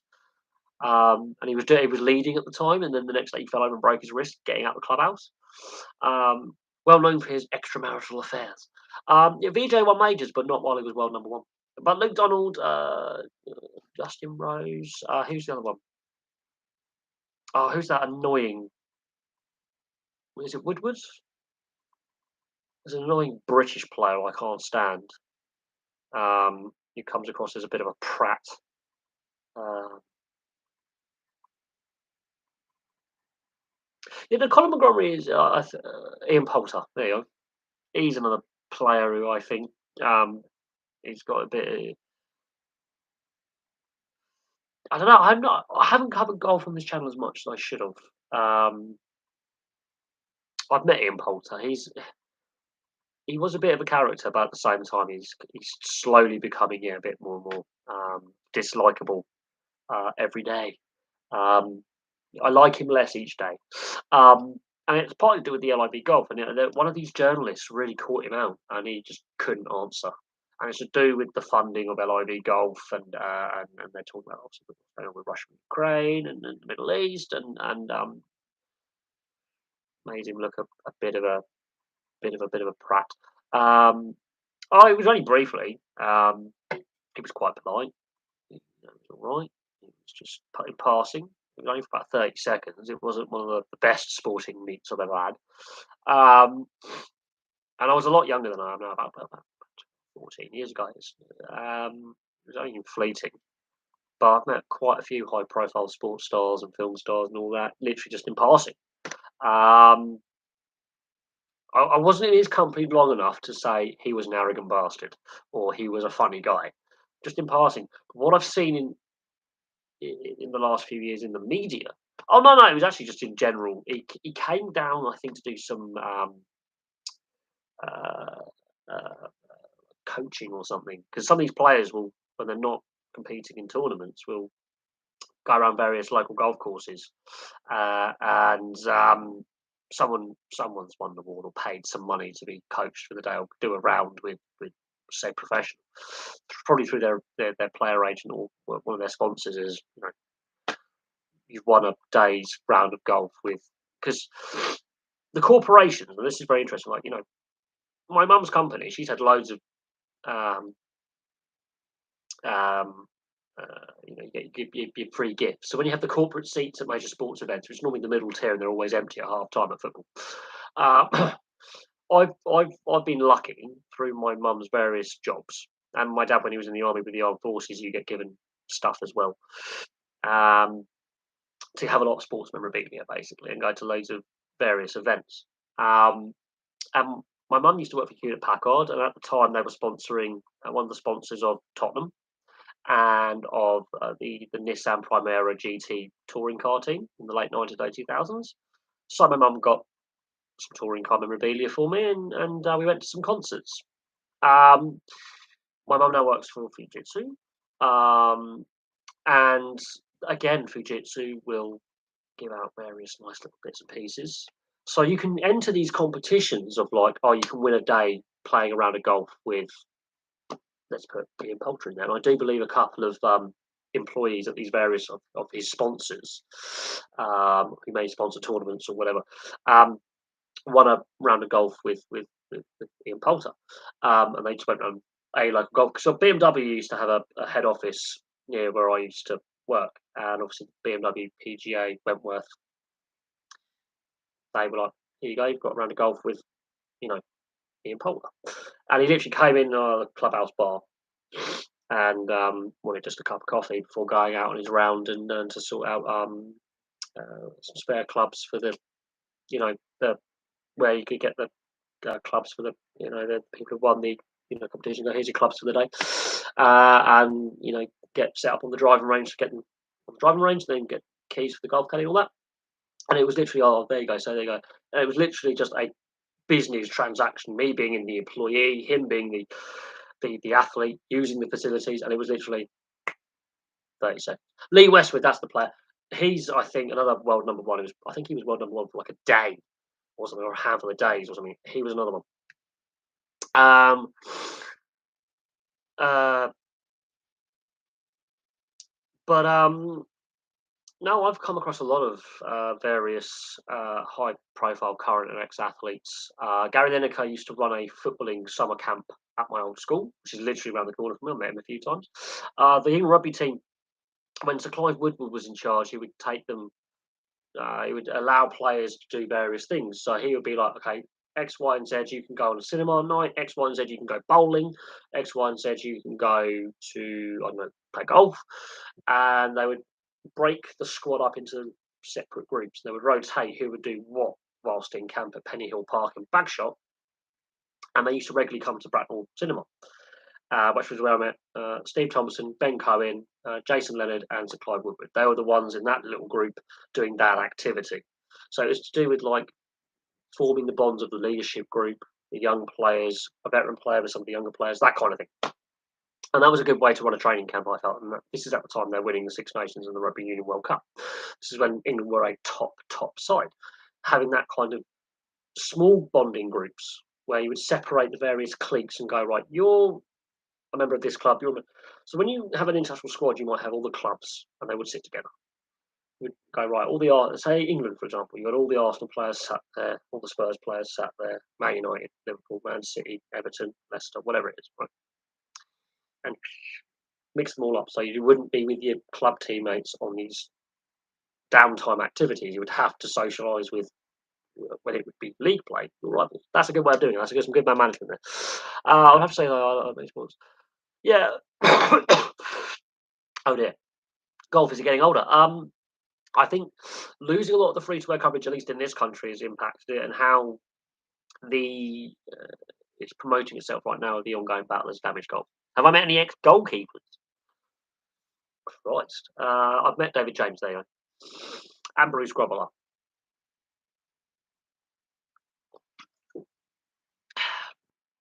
Um, oh, Jimmy White.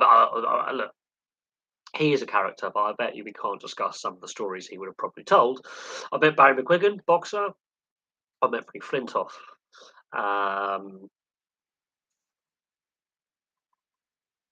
My dad's mate Terry Seymour used to play for Reading and Watford.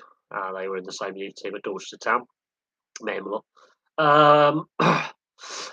But no, I've met a fair few. It just met Adam Federici, former Reading goalkeeper.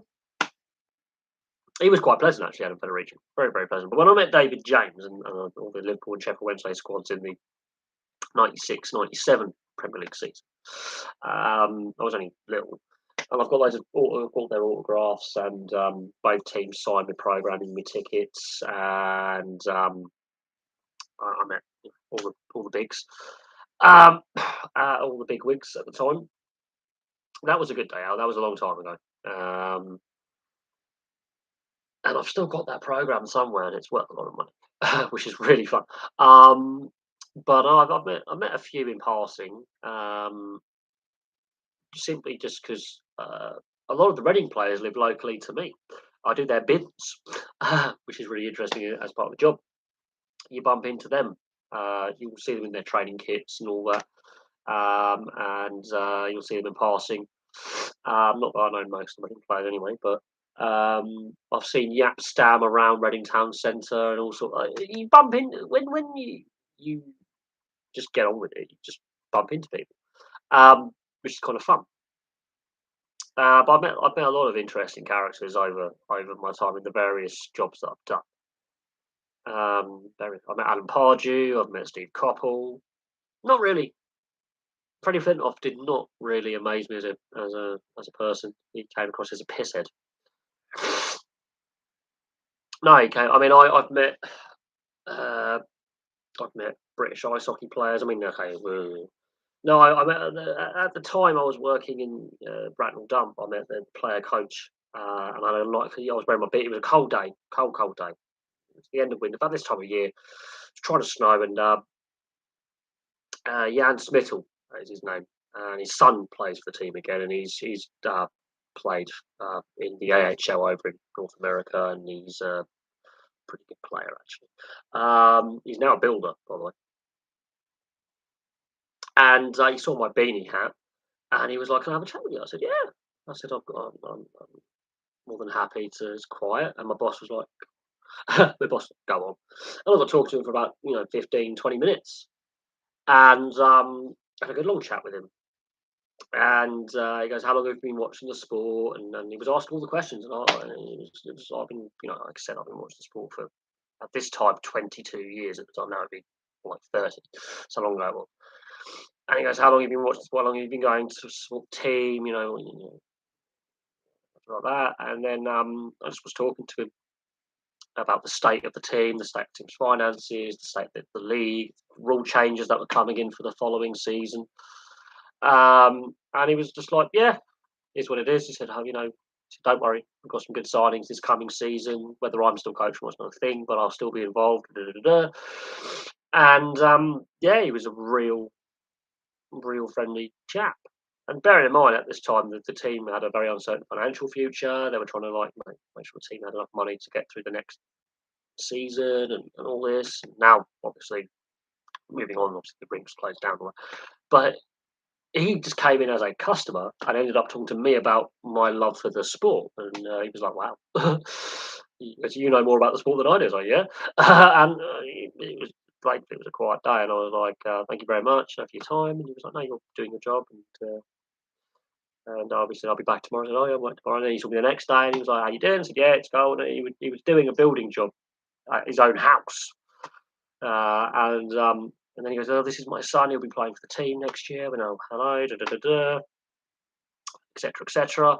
So yeah, it's kind of cool. I've met quite a few of the players. I've got pissed with. I used to get quite drunk with some of the Brattle Bees players back in the day. My mate's brothers play for them, all sorts. So I've had an interesting experience. But when you've got a team in the community and the players live locally, um, like with Reading Football Club, for example, or London Irish, you obviously used to, you know, play at the Medeski back in the day, and their players used to live locally. You bump into them, and they're normal people. Um, and then sometimes they are quite a good laugh to go on a night out in the off season. And there are some tales you can tell of like such and such a character that I couldn't repeat on here. But if I was to go on a podcast and go, "Oh, what famous people you met?" I'd be like, "Yeah, I met this person." Freddie Flintoff, though, Barry McGuigan was quite funny. He goes, I go, "Yeah, I think this is what he said to me." So I was like, "I'm sure you're a very good barman and you're doing your job, but I can't fucking watch the boxing and you're not invisible with a 6 foot tower of glasses." I was like, "Oh shit." My mate Chris was like, "Sit down." So I just sat cross-legged on the floor going, which made Barry McGuigan laugh. Freddie Flintoff, though, I didn't really have a. He just looked like a twat. He doesn't strike me as a particularly uh, nice human being, really. Um, he he's one of those I want to be one of the lads kind of lads, but he just takes it too far, so it becomes a bit boring. But he was a great cricketer. Um, Obviously, his cricket career, the injuries, his lifestyle choices, he wasn't the best professional athlete. But when he come out and said, "I didn't even like the sport," then you're not treating it with the same commitment that someone else would be willing to do for less pay. So therefore, you're just there. But whether that was a statement taken out of context, but I met him for like about an hour and a half. I was in his company, so again, meeting someone once and in a short time frame. If I've met them multiple times, I can get a better opinion of. Yeah, yeah. Look, I would love to have been as good as Freddie Flintoff for cricket. And I do enjoy cricket, and I did enjoy playing it at school and watching it as a fan, and obviously as a teenager, he was a superstar. Now, obviously some of his off-field antics had a negative impact on people's image and perception of him, but he didn't help himself with continuing with further stupid off-field antics. Now, obviously, what's happened with the Top Gear incident where he's crashed the car and badly hurt himself, that is unfortunate. Um, but I think the way the BBC have dealt with Top Gear and the lineup changes post Clarkson and May and Hammond, I think that was a mistake getting rid of them. Um, yeah, I wouldn't say it's annoying. I just think he could have achieved more in the sport if he looked after himself better, and that's a you know downside to being a bit of a larrikin, I suppose. At the same time, he hasn't helped himself with some of the stupidity he's got up to. But a lot of cricket, I think cricket does have a massive culture problem within behind closed doors. I can't, but he was a damn good cricket player. He could have been a superb cricket player had he looked after his body better and not been such a pisshead. But at the same time, lately he's not my cup of tea. Um, he's not necessarily helped his public image, and he hasn't disagreed with what the media have been publicising about him either. No, I don't think there's any danger of Freddie Flintoff watching this content. If he does, Freddie, look, you're a great, talented athlete, but could do better. Yeah, but again, an hour and a half is not enough time to judge him. But this is at the time he was doing his one-off boxing bout, and yeah, I think that was a mistake he made along his post-cricketing career path. But yeah, look, I mean, I think I can criticise some of his lifestyle choices, but then again, I can criticise my own lifestyle choices, and they haven't always been the best. And I was a heavy drinker back in the day as well, so I can't really sound like a hypocrite because that would be a hypocritical thing. Um, but yeah, look, he was very good at what he did. How sober he was when he was doing them sums up cricketing culture. Whereby it's a professional sport that isn't played most professionally, and isn't taken as professional as it should be. And there's been a few scandals of player misbehaviour across the sport of cricket, and that isn't great. Ian Botham, I haven't had the privilege of meeting Ian Botham. I've heard various stories about Beefy from on podcasts where it's a mixed picture with Ian Botham. But there's been a bit again, Botham, much like Flintoff, much like Kevin Peterson, great players off the field, not as desirable characters, and I will probably agree with that. There'll be, but I haven't met Ian Botham, whereas I've met Freddie Flintoff, so I can have a difference of opinion there. We're going with because I haven't met him. I can't pass judgment and comment on someone who I haven't bloody met. But from the source material, and it's sort of like they do say never meet your heroes. And look, like how do I put this? So the athletes and the celebrities I've met, the ones that I've liked the most, the ones who take the time out of their day to talk to you, not other way around, right? They approach you. They're generally the ones that have a good people skills and So Brian Bless is just hilarious. Watch Flash Gordon, you'll understand. Dive, my pretties, dive. Gordon's alive. Brian Blessed looks like Hagrid, but isn't Hagrid. He's hilarious. Brian May and Nita Dobson. So Brian May, guitarist of Queen, and Nita Dobson used to be in EastEnders. It's his wife. Lovely people. And Brian May is an astrophysicist, and we still can't figure out how fat bottom girls continue to make the world go round. And he's an astrophysicist, and he's got a degree in it. So we'll let that sink in. He's been thinking for 43 fucking years, 44 years. Still can't figure out how the world's going around with fat bottom girls, but they do affect the time-space continuum and gravitational pull of the Earth. Fantastic guy, really good, charitable. I've met Prince Edward and Sophie Wessex. They're actually the nicest royals I've met. He made me a cup of tea and biscuits once. So there you go. When I was doing his bins at Bagshot Pot. Nice bloke.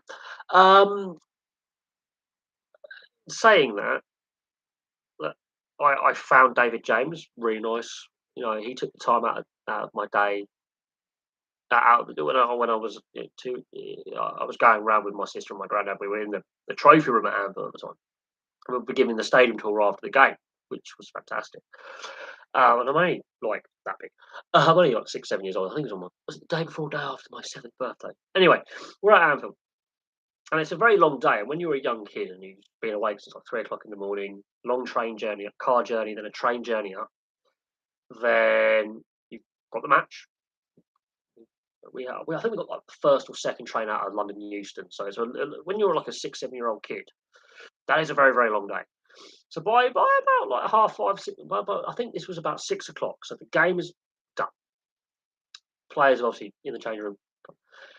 To, they've lost the game, but to take the time out of their post-match, interviews they've got to give to the media, post-match commitments, media interviews such and such, talking to trainers, coaches, injury assessments, to then go, nice to meet you, and go, what do you think of the game? What do you think of the experience? Is your first ever match?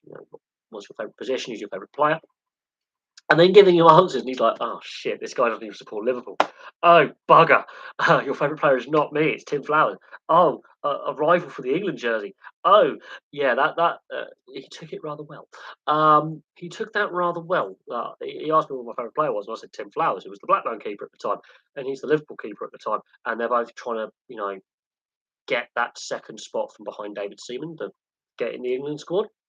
Now, David James that season was voted the best young goalkeeper of the year. He was the keeper of the future, and he would end up becoming England #1 many years later and having success with obviously Portsmouth and playing at a high level for a very, very long time. Retired a Bristol City player, by the way. Um, so he took the time out of his day. He's lost the game. Uh, you know, lost 1-0. It was a cracking goal, I seem to remember, but he's lost. Dalglish finds out my Blackburn fans straight away. There you go, lads. King Kenny. And then all the players of both sides took the time to sign me program, and they all took all the players involved, even the players who were sat on the bench, took the time out. That the 90s, I think, was. I met Ian Rush. Couldn't understand a word he was saying. It's Ian Rush. No one can. Yes, we did. We lost the game, but West Ham drew against Man United. So yes, Anfield does have a particular place in my heart. For A, it's the first stadium I ever went to, and B, it's where my club won the Premier League title, even though we lost on the day. But Man United didn't win against West Ham, which is still the reason why I have a soft spot for West Ham, because they did us a bloody favour. Um, um, Anfield, well, this is when Anfield, the away end was being done to what it looks like now. So Anfield was different then than it is now, and they were just in the process of doing the away end to what it looks like now with the roof, how it all sits in. The Cop is the Cop. It was like that when I went there. So it's 70% of what it is like now was what it was like back in 1996. It has changed a little bit, but the trophy room's still the same. The corporate boxes are still the same. It's just the away end is different. That is the only difference. Is it a good stadium? It when you're 6, 7 years old, it seems massive. It's still massive. It's a fantastic facility. It's a historical facility. Just don't tell certain Scousers that Everton had it first. I saw Goodison from the taxi, yes. Stanley Park. The taxi ride from the city centre, there was a diversion. We had to go past Everton's ground, Goodison Park. So, yes, I did see Goodison. Didn't go inside it, but I saw it to get to Anfield. And it turned out the cab driver who was taking us, because you get into Liverpool Lime Street, and you're right at the city centre. And we decided to go for a Japanese, not sushi, but an Oriental lunch, because there's a big Oriental community in Liverpool. And met the cast of Brookside. So I met a young Jennifer Ellison before the boobs. And then got in a taxi, hailed a taxi, and then for whatever reason, I think it was roadworks, or because the Sheffield Wednesday fans were coming in from Yorkshire, that Yorkshire Lancashire kind of rivalry. I had to go, to wherever. So I did see Goodison from the outside. It's very similar on the outside to Anfield from a distance. It's not much smaller than Anfield, really. It's just a smaller version of Anfield. Um, it's a shame that it is going to be going soon. I think I don't know why Everton couldn't do what Anfield have done with developing in place. With what they've done at Anfield, I think it's but Ken Wright and the Everton ownership groups over the years have been just thinking about moving away from Goodison for 20, 25 years. This is not a new idea that Everton Football Club have had. It'll be Everton Football Club's third stadium, considering that Anfield was their first stadium. Goodison Park is going to be a loss to the footballing community. I think it's one of those iconic stadiums that has seen better days. But the way it's gone is this is not a new idea. Bill Kenwright floated this idea back in the early 2000s, back in the 90s. So this has been on the cards for a long time.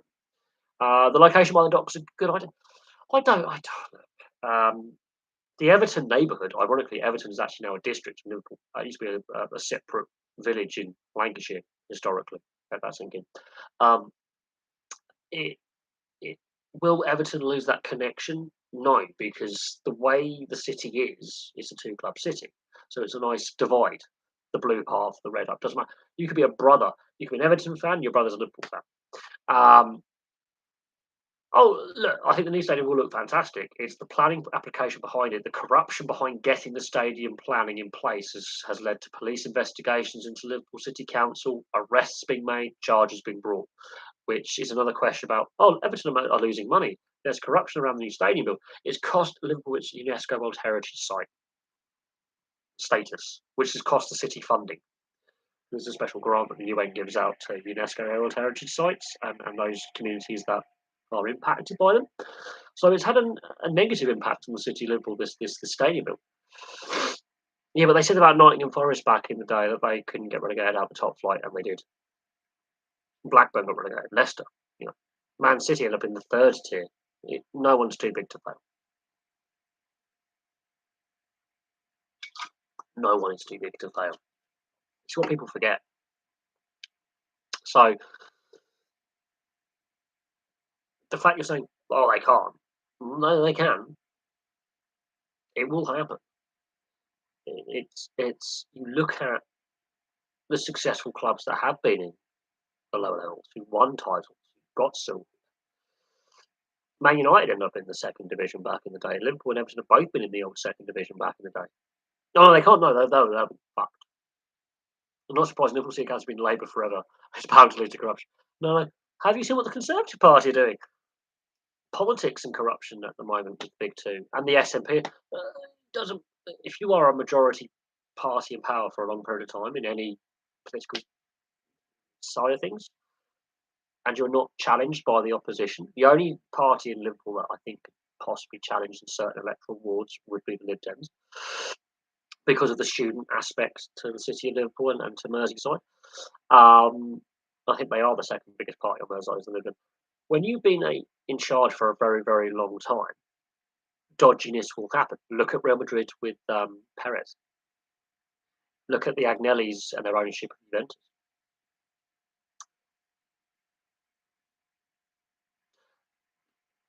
Oh God, no, I'm not going to go down that path because cancel culture. Biologically, yes. Politically, no. And I didn't really pay attention to biology because I thought it was a bit naff. Chemistry was my science subject because I got to blow things up. Biology, bit naff, not very good at it. But I can tell you one thing. I follow nature documentaries. I can tell you what a female is biologically, politically, under the political definition. No, no. And I think again that's a discussion for the other channel. And Stephen Fry sums it up perfectly. But I don't. Stop this. Stop this. Stop it. No, stop that. Getting silly. Bit suspect too, I think. We're deviating from the sports side of things. We're good at that. But no, jokes aside, Arsenal. Can you tell me what a woman is these? Arsenal. Fantastic. I think Spurs is a good one. But stop that. Getting silly. A bit suspect too, I think. Arsenal, you could argue, is a club that has successfully relocated historically. from the Woolwich area to the Islington area. So you could argue that. It's a good one. Get back on topic. Arsenal this season, yes, have been a revelation. Fantastic. I think it's refreshing to see them back at the top. Um, yeah, in sport, there's a transgender argument in certain sports, banning them and arguing for separate categories, and then people saying they're being oppressed, and it's just. And then we've got the NHL Pride Night fiasco, and it's just getting a little bit too political because politics has got involved. Governing bodies have got involved. Some of the governing bodies of sports have got government funding in them. It gets a bit messy. And while sport is a great leading championing social causes, I think, and charitable causes, it's getting a bit messy in the last 5 6 years, and I fear the polarising direction that we're going. But it seems to be kind of a reasonable debate because you're seen as a phobist, or you're seen as this or that, or you're seen as a leftist or a fascist or whatever word ist or ism or whatever ick you want to add to it, whether suffix or prefix you want to add to said word using English there. And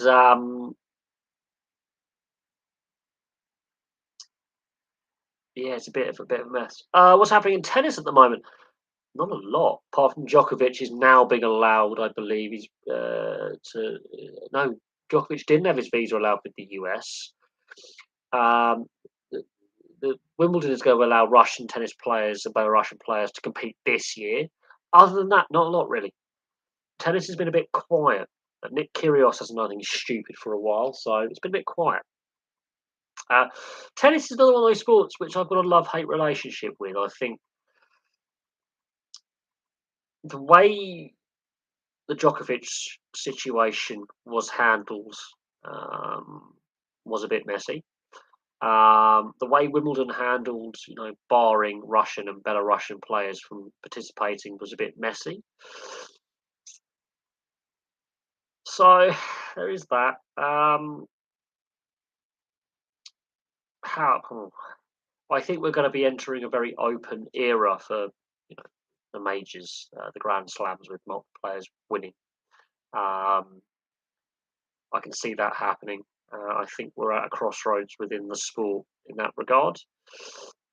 But overall, tennis hasn't really been generating a lot of headlines, good or bad, lately. Um, Djokovic, I think that was all last year. I think that's going to be interesting. Okay, yeah, he's not been allowed entry to the US, I believe, because he had a visa rejected by another country. I think that's the basis of it. And Wimbledon is allowing the Russian and Belarusian players to play again. So is what it is.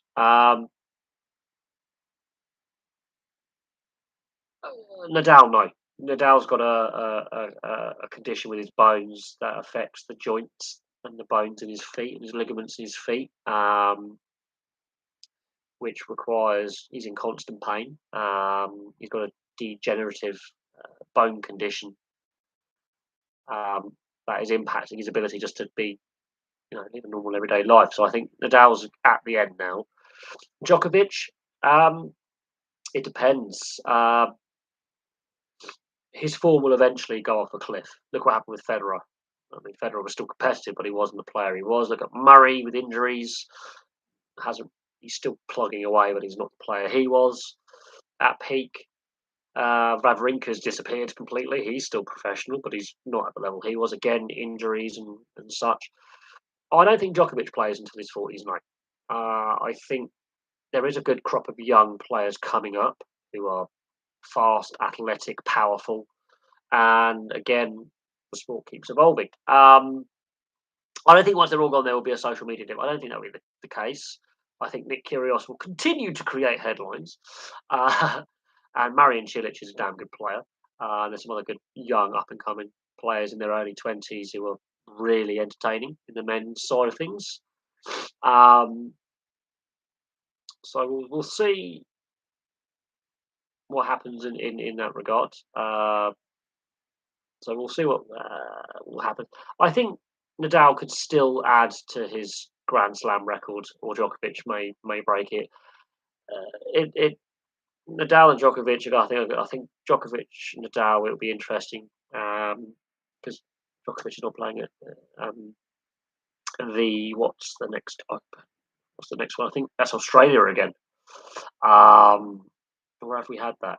With the French Open. I think Nadal will win the French Open again.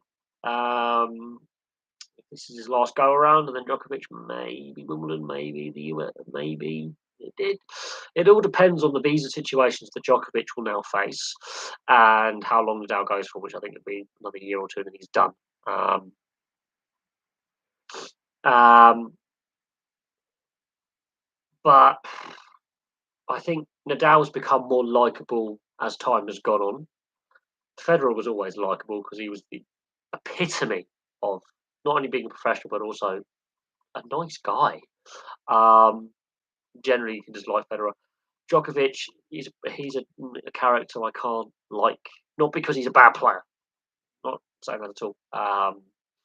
But yeah, he doesn't come across as a particularly nice individual. But again, that's what the media is twisting things. So it'd be interesting to hear from those within the sport on a podcast that isn't biased. So when you just have that sporting podcast, oh, we got this ex player or this ex coach or whatever, and what their opinion is of playing with and against. Um, but I think Nadal and Federer are more like Sampras again. Yes and no. I think Agassi was a bit more likable out of the two. Um, Andre Agassi was a bit hilarious. But there's been some good players over the years. But in saying that, I think we are on the cusp of a very open men's side of tennis. Yeah, I don't. Well, you say that, but Goran Ivanisevic was I think my my favourite player. Goran Ivanisevic. I loved Goran. He was just hilarious. And then after he won Wimbledon in 2001, he went on the piss for like 20 days. He just went to Zagreb and Split in Croatia and got absolutely hammered for like a month. And they had like national holidays and street parties.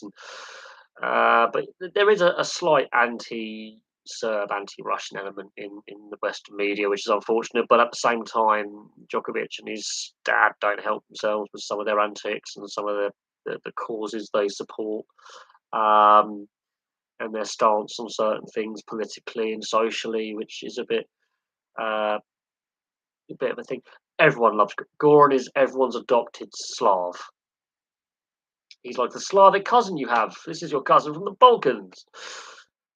No, Goran Ivanisevic has always come across as a proper character, a lovable rogue. Not necessarily the best professional, but the best character. A lot of time for a lot of people, and he's still very well, obviously very well loved now. Um, Boris Beck has obviously had his issues. He was the UK's favourite German for a long time until Jurgen Klinsmann also decided to go. Actually, I'm pretty loved in the UK as well.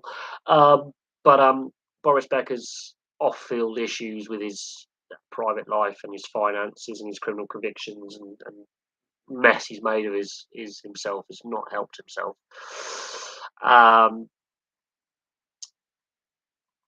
But it is what it is. I mean, when you're in a sport as individualistic as tennis and golf, the characters are still there. There's less of these robots, so to speak. You'll get more characters. You will get your Nalbandians. You will get your Ivanisevic's. You will get your Kyrgios. Now Kyrgios is the one I don't like. Really, he's a bit of a prat, but he's a colourful character, and therefore that creates interest. Golf, you will get your Tiger Woods. You will get your Greg Normans. You will get your you know characters in golf.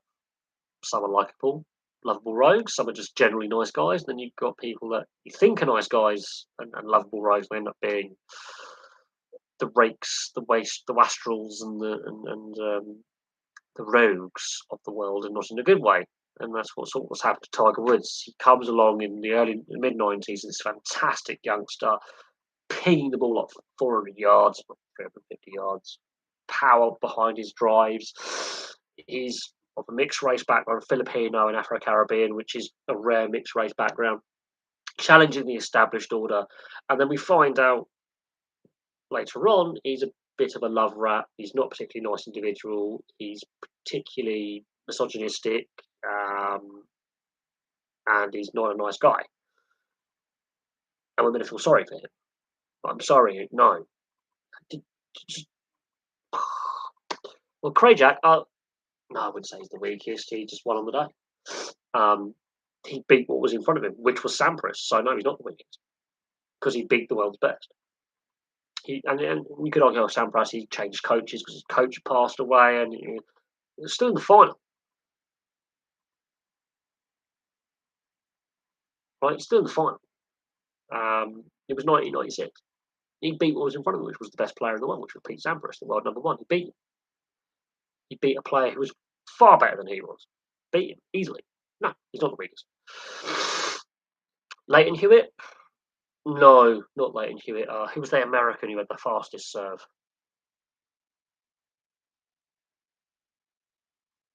Oh, and there was that Aussie player who had bullet of a serve. We got Roddick. Roddick for me was Andy Roddick, and then you had who was the Aussie who had the fast serve? The Greek Aussie. Oh, what's his name? It's going to annoy me now. Oh, it's on the tip of my tongue. It's and he had a ridiculous serve, similar to Roddick. Mark Philippoussis. Mark Philippoussis was an absolute animal, and he had that crazy, Philippoussis. What a player! I think underachieved a little bit, but Mark Philippoussis, absolutely fantastic player. There you go. Gordy Ivanisevic, when he won, was ranked like 100 in the world or something. So you could argue Gordy Ivanisevic possibly, but he had been to finals before. But Andy Roddick, I think, really for was the weakest world. I think he was world number one for a brief period, but I think Andy Roddick didn't quite kick on. Leighton Hewitt won a few more majors, Grand Slams than Roddick, I think. But Leighton Hewitt injuries really, his ankles and feet were wrecked. But Leighton Hewitt and Nick Kyrgios don't like each other very much. No, but he did. Was it the US Open? I know he won a major, but Roddick for me underperformed. Um, um, but no, Mark Philippoussis was one of my favourite players growing up. Partly because he had the funky name, but yeah, Andy Roddick I think massively underperformed and just disappeared. Just disappeared. Just was there and gone. But he got was it United Airlines or Delta Airlines sponsored him for a bit. So there's him with the US Open trophy, and he got a sponsorship gig for like a year, and he's like there with his carry-on luggage, which is that. That was it. No, I wanted Mark Philippoussis to win Wimbledon at one point. Andre Agassi, he was a colourful character. There was some controversy with Agassi as well, and he admitted to drug use. There's been some fair scandal in tennis that I think goes underreported. Um, Djokovic notwithstanding and Kyrgios notwithstanding, there has been some scandal in tennis. Andre Agassi obviously admitted, so I believe not only recreational but also performance enhancing drug use. And that is quite interesting. Martina Hingis has been done for drug use as well. So there is, Richard Gasquet. There's been that undercurrent of recreational performance enhancing drug use. Yeah, but Lendl won a lot of other stuff though. Ivan Lendl. While he may not have won Wimbledon, I think he won a lot of stuff. So you could argue that proves how hard it is to win.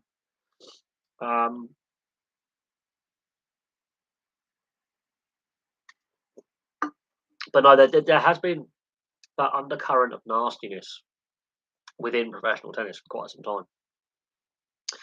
And then what we're seeing with golf, with certain things coming to the open about certain players' private lives, and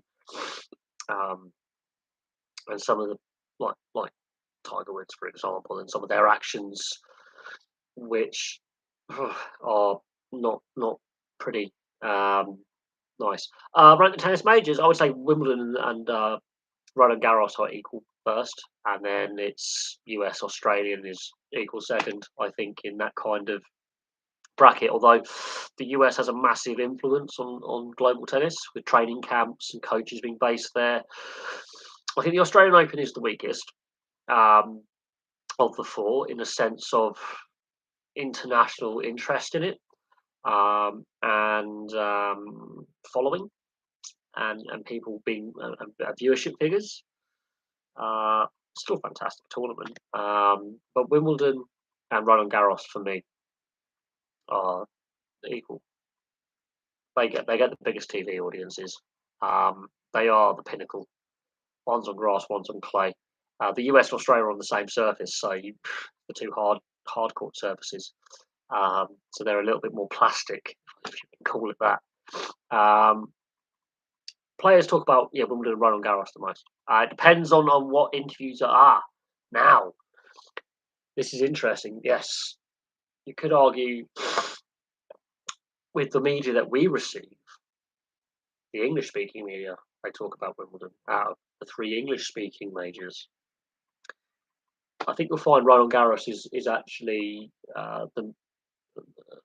just as important, but that's with the French. So if you were to go to Quebec in Canada and have that same discussion about which one's better, Wimbledon on grass or not Roland Garros on clay, get a different response because of that kind of French, the French media and etc. But I think it's a pretty even with those. I would rank them pretty similar. I actually prefer Roland Garros.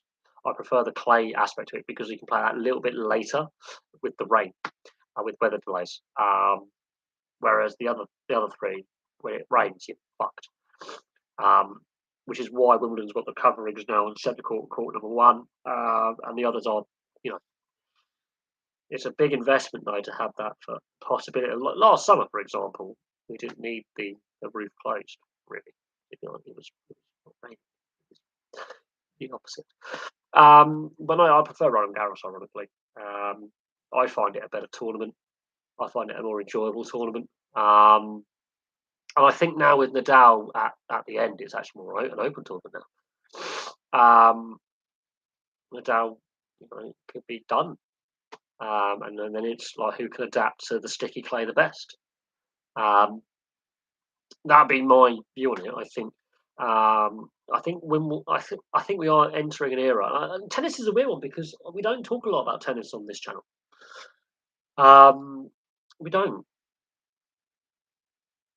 But you could the tall poppy syndrome. It's a debate we can have in professional sports. But I do think tennis has it boosted its appeal and also hindered its appeal because of the dominance of a handful of players for the best part of a decade and a half. Yeah, okay.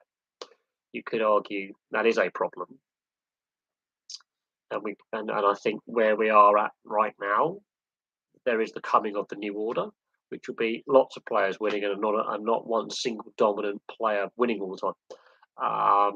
Which I think is beneficial. But I think the team sports are different because you've got a team is a sum of all its parts, which is what is very interesting is the variety of talent you'll have in a squad. I think is different to the individualistic talents you need to have to win a sport like golf or tennis or snooker or whatever it may be, a style of play. Whereas like rugby league or ice hockey or rugby union or whatever your team sport may AFL, you need to have good combinations with other players. You need to work with people you don't like in order to win. Well, no, it'll be clay. They'll use Roland Garros. It's like Wimbledon was used for the London Olympics in 2012. Sydney, it was hardcore surface. It was hard surface, if I remember. So because the three surfaces all meet IOC criteria, and there are already facilities there, it saves a fuckload of cash. Not gonna lie, it saves a lot of money. Already having an international IOC grade facility in place, so it'll be clay. It'll be clay. It saves the organisers so much money because you've got Roland Garros. And in France, clay tennis is preferred over grass or hard court. In England, tennis is more grass and hard court than clay. You don't get many clay courts in this country. Um, which sport would I take away from the Olympics? Maybe football. Maybe football. Ironically, I wouldn't add cricket unless it was T20 or T10, but a shorter format, not 100 format, but let's say T20 or T10 kind of format, which is just blasting it out the ground. I Squash maybe I'll add, but I would get rid of the football really. Although it's a great opportunity for the younger players to get some game time and international caps. Yeah, it's never an interest. It doesn't interest me at all. So yeah, no, but again, because it's a global sport with that global appeal, while it may not interest us as a European or British audience or whatever, it may interest an African audience or a South American audience or a North American audience. So the IOC also have to look at, does it add value to the Olympics, and is it an IOC sanctioned sport, or has it been in the past? And so will it benefit? And if it's Yeah, and so I do think on the women's side of things, yes, it is vitally important it stays. So therefore, it has to stay because it has to apply to both men's and women's as a discipline. You can't take it away from the men's but keep it for the women's. That's not how the IOC works. Um, but I do actually like women. The women's side of it at the Olympics, they do really really well. They do take it more seriously. There is that because you don't have the age under 23s plus three senior players. It's a full squad. I think that's why it's a better product as an Olympic sport for the women's side of it. But the IOC rules for the men's side of it, yeah, you can see why it's not a great sell. Um, but it's very important for their funding. Um, it's the agreement they came to when obviously because like sports like ice hockey and football and rugby union now are professional. And a lot of the sports are fully professional. It was sort of an IOC and FIFA agreement in order to continue to have it. Same with the IOC and the IIHF allowing the professionals to go and the NHL players to go was the professional aspect of the top leagues. And also the reason why they allowed the professionals to go in ice hockey was the Soviet Union, the Red Army team basically blitzing everyone all the time. Um, so the IOC realised, the International Olympic Committee realised we're going to have to allow professional team sports in order to continue to boost our own finances, basically. It, the age gap cap with the three over ages is the IOC and FIFA coming to an agreement, and the domestic leagues and the domestic FAs coming to an agreement in regards to player compensation and amending the amateur nature of the Olympics. Most Olympians now are fully professional athletes, with professional coaches, professional funding, professional sponsorship arrangements. So it's changed from what it was in 1896, 1900, before World War One, when it was completely amateur. Rugby union, since it was last in the Olympics before it was brought back in the 20s, was amateur. Which is why rugby league never became an Olympic sport because of the professional status of the players. Not in a modern sense, but they were being. So yes, it is a good opportunity for younger players to get game time and get international tournament experience. That's another vital thing, which only serves to aid their development, which will be beneficial long term. I think there's another reason why England and the home nations have struggled so long, um, since football was reintroduced as an Olympic sport for the professionals. Um, is a lot of the other nations have that pathway, that extra tournament where they are playing. And I think that's helped them on the international level. Is it's given the younger players that experience of tournament competition at the top level, playing against top level players of the same age bracket. The recent, no, I didn't. I haven't. England won the 2 games. That's important. Gareth Southgate's comments about, I've got concerns about young English players coming through. He said them before the last couple. He said them before. Then I don't know what Premier League he's watching, because every Premier League club has a lot of English talent in their squads. So yeah, I don't know what league he's watching. The percentage of young English talent playing on a match day weekend, not just in the Premier League, but English football has gone up in the last 5 to 8 years as a percentage from its historic low, around 24% on one match day weekend. It's gone up. 2 wins out of 2 difficult games, 2 wins.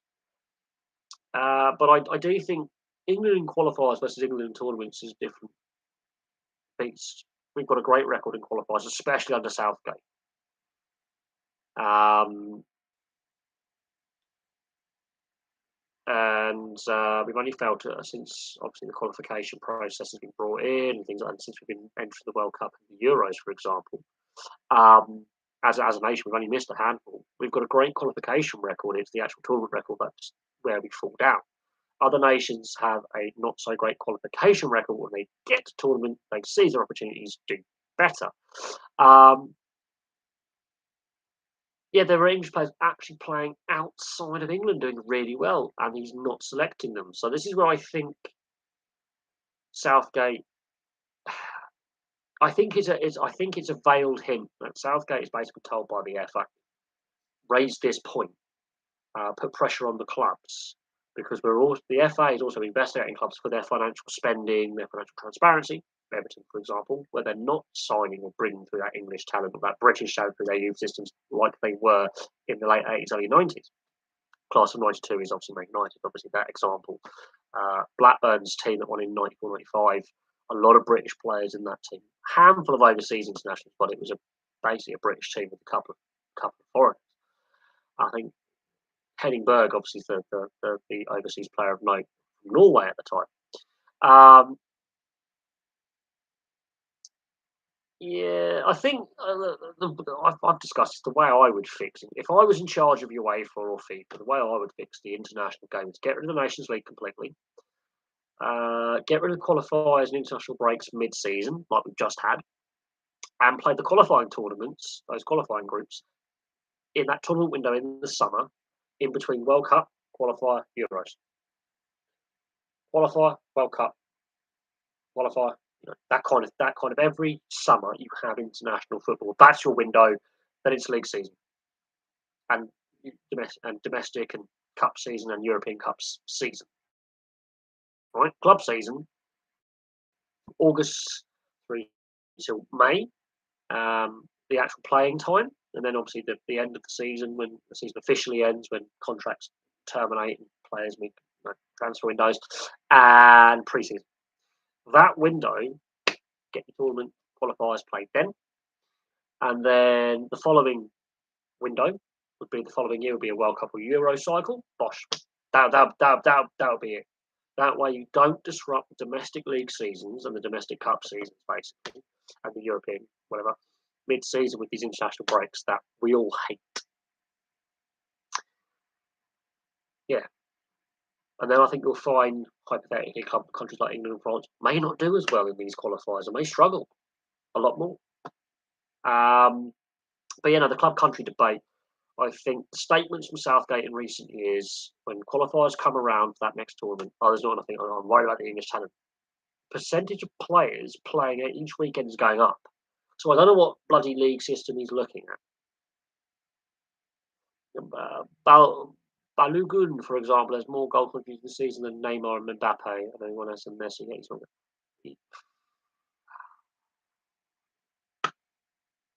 Because he's not been developed in the English league system. Tomori, it's ridiculous. It is ridiculous. It's self-harming.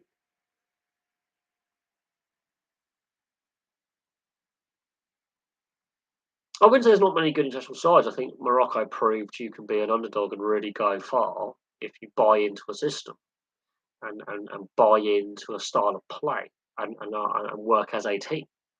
Um, and they were playing all over the world, the Moroccan players. Um, I think,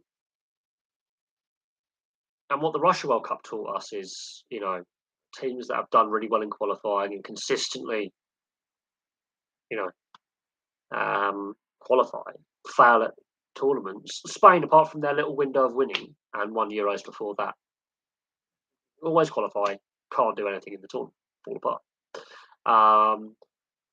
The question mark over Argentina for the last 30 years is there's a reason why is Argentina struggling at international tournaments? Why are we not winning? And suddenly they finally win Copa America and a World Cup.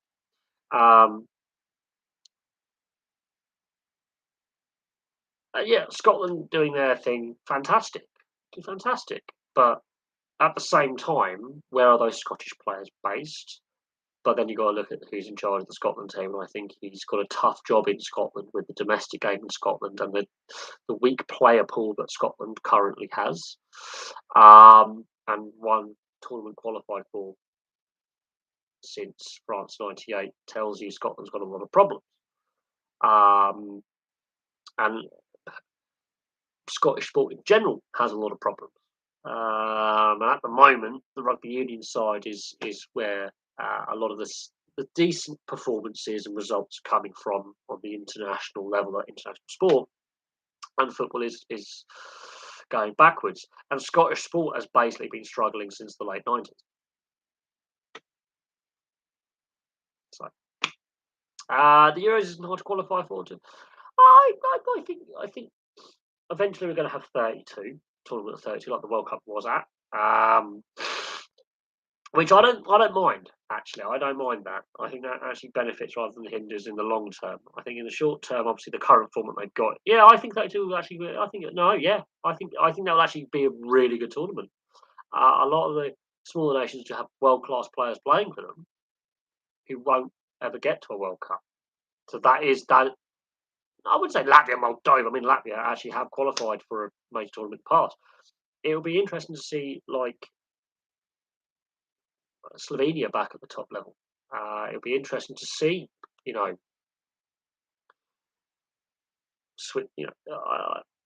I don't mind that. I don't mind that. Nations like Andorra and San Marino are never going to qualify. Liechtenstein, ironically, or Luxembourg might. Uh, um, yeah, Slovenia only beat them 2-0 is a bit embarrassing, really. Um, that tells you a lot about where Slovenia are at right now. And they've had some great players play for them.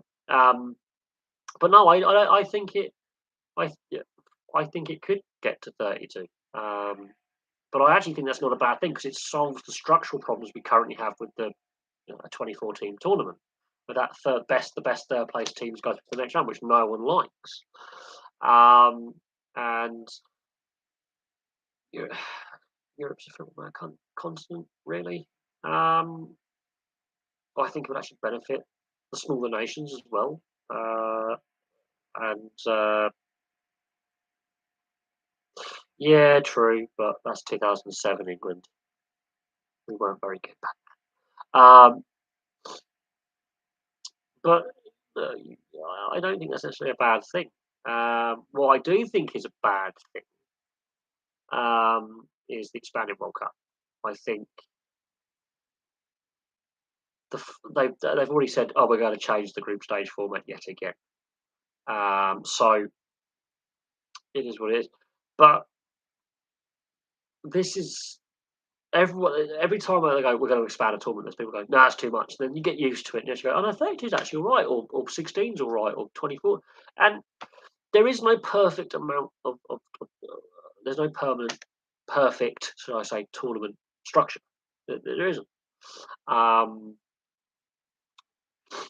And so it's difficult to get a fair read on it when there's no perfect tournament structure. There's no perfect tournament at all. Some people say less is more. Some people say, as you know, expanding is not a bad idea. Um, but the 24 is, I think, the weakest of the formats you could possibly have for an international tournament. Yes, no one ever has liked that. It's a very flawed system. True, we all agree with that. And as proved at the last Euros, yeah, there were some teams like Hungary who played really, really well. They were hampered by the way the best third place teams go through all that kind of rubbish. Who in another group would have won their group. Um, so yeah, the 2014 format has always sucked. That's why I think 32 is the logical conclusion we end up with. And a lot of people go, no, it's too many. But it's the only we're only going to expand tournaments, and the way it's going is going to be, well, we're going to have a 32 team tournament, which means yes, some shit teams are going to qualify, but then some underdogs will do really, really well, like a Morocco, for example. We all like an underdog story. But when we say less is more, then we're look how many world class players in the past have not played at World Cups and Euros because less is so called for. Uh, oh God. Yeah, but shit teams have been qualifying for tournaments for decades. Shit teams have been qualifying for a long time because when you have the qualifiers, it's not in the same time that you have the tournament. So, for example, you might have a really good group of players that qualify, then suddenly some of those players are injured, some of those players are retired, some of those players are suspended for various things, and then you cobble the team together and go, oh, it's not the team we qualified with. So, yeah, shit teams qualify all the time. Um, You could, yeah, yeah. But Latvia had Marian Pahars at the time, and Marian Pahars was a pretty decent player when he could stay fit. Marian Pahars was a brilliant player, um, and I remember watching Marian Pahars play when he was fit, and he was a fantastic player. That if he'd been playing 10, 15 years earlier at his peak, he'd been part of the Soviet side in the 80s. That's how good Pahars was. And if he played for any other country, we'll be talking about him as a legend. Of course, he's the best Latvian player. It's Marian Pahars. It's Marian Pahars. He's a cult hero in Southampton. But had he been playing a decade and a half earlier, he's part of the Soviet side that gets with the '88 Euros final, for example, and plays '86 World Cup. This is the thing: if he was a different nationality and he was playing for one of the bigger nations, we're talking about a World Cup winner or a Copa America winner or a guy who's played all these international games. It's because he's Marian Pahars and he's Latvian that he doesn't get the recognition I think he deserves. And he played for Southampton, an unfashionable club. No, I think the Soviets were better than the Yugoslavs at their peak. The Soviets actually won an international tournament. Yugoslavia didn't. Czechoslovakia did. Puskás and Panenka and co. But Yugoslavia, I mean, look at the players of the former Yugoslavia now. Just imagine a Yugoslav team now or in the 2000s or in the 2010s. Ridiculous. Ridiculous. We've had this debate before about if Yugoslavia reformed for an international game. Firstly, the players would all kill each other. The fans would all kill each other. And it would be a fantastic team that would hate each other. I think that's part of the problem that Yugoslavia had. Much like it was the rivalries, much like the Spain team now. Is the rivalries on regional and nationalistic lines. God, can you imagine a Balkan super squad? Yeah, right. Firstly, not a good idea, and secondly, we had that for the best part of 50 years, and they didn't win. God, yeah, no. Can you imagine the Croatians, the Serbs, the Bosniaks, and the Kosovo? They would be trying to kill each other, quite literally in the dressing room. They would probably a Serbian player would say something, and then you would have a Croatian or Slovenian player wanting to punch his head in, and then you would have to have the Macedonian player like being the peacemaker, and then a Montenegrin player just looking quite cautiously over his shoulder, going, "Well, I'm quite friendly with that Serbian." It would be a disaster. it will be hilarious to watch from the outside because they'll come on the field and then what anthem do they sing? And then will the fans be killing each other or the opposition fans? Because that's something else. Because I think there'll be a bloodbath because they would not like each other at all. Um, I think the Slovenians will be like, we're leaving the squad, and we won't want to participate.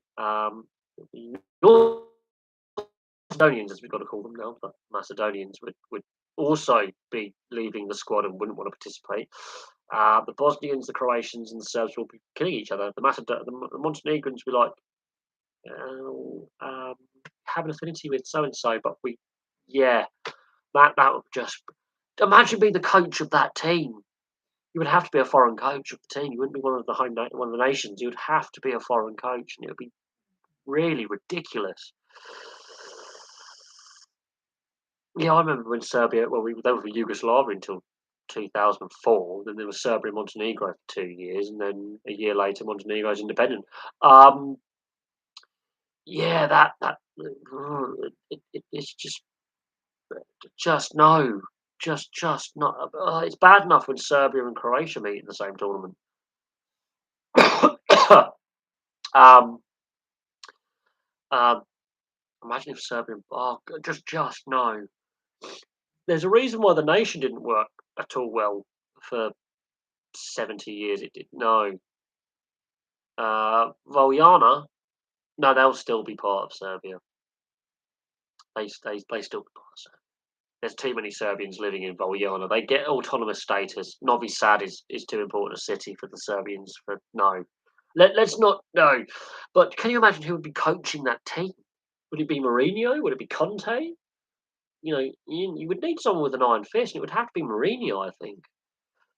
And I think he would implode. I think he would just let the players beat the shit out of each other and on the field and go, right, you've done that in training, do that to the opposition. That'll be his answer. Um, but that would just be chaos. That would be chaos. It would be. It would be just mental. It would just be, oh, God. Ah, UEFA and FIFA would be panicking, handing out fines left, right, and centre for various things and fan disorder and playing behind closed doors. It would. I wouldn't be surprised if there would be car bombs outside and violence before the game. Just no, just no. Um, just please no. And then the Greeks and Albanians and the Bulgarians will be looking in, going, okay, okay, cool, cool, cool. Thank God we were never part of Yugoslavia. And then you would have the Hungarians and the Austrians going, panicking, going, this could spill over. No, Armenia can play Azerbaijan. It just has to be behind closed doors and with a heightened security presence at a neutral venue because they want to kill each other and they're trying to kill each other right now in a semi state of war. Just no, please. Um, it would be a political incident. But yeah, we can hypothesize if Yugoslavia never broke up that the team they could put together would be world number one. But they can stop it. They can. But Portugal and Spain don't like each other. Please. Um, really. Uh, no, they can. It's just really because what was if they both qualify for a tournament? They're going to have to. What was if, like, hypothetically, because they can compete in the Olympics against each other? Yeah. Yes, and they only they didn't get a very good result, and they only scored three. Either Gibraltar's got a world class goalkeeper, or I think that we should be looking at the Gibraltar goalkeeper and going, actually, how good a player is this guy? Sign him up. If he 52 shots on goal, he only concedes three. He's a damn good goalkeeper because even Iker Casillas at his best shipped five against Liverpool. Five. And Real Madrid were battered that night.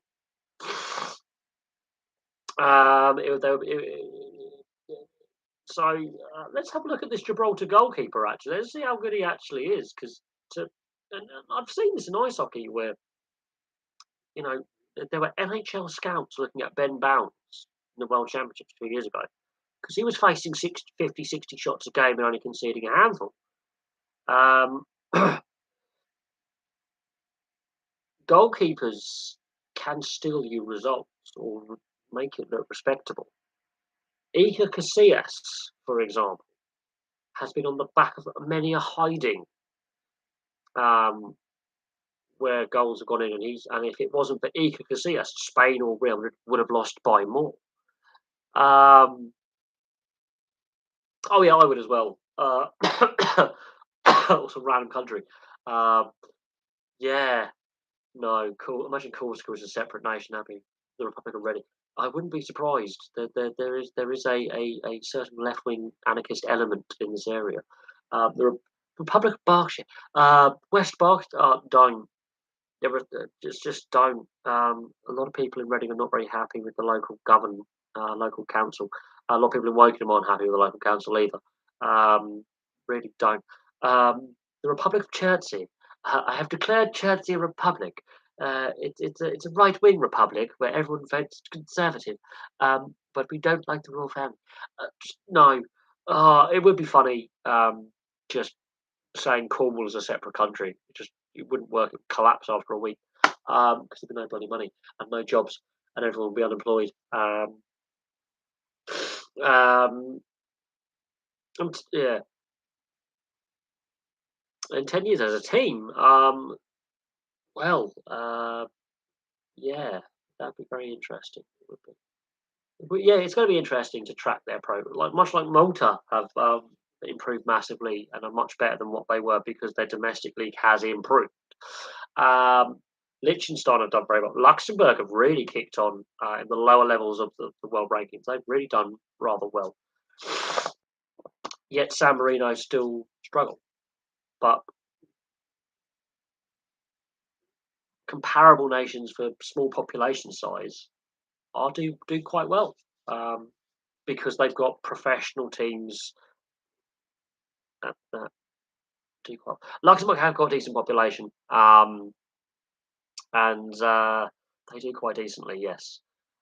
No, more than that. They're nearly 1 million people live in Luxembourg.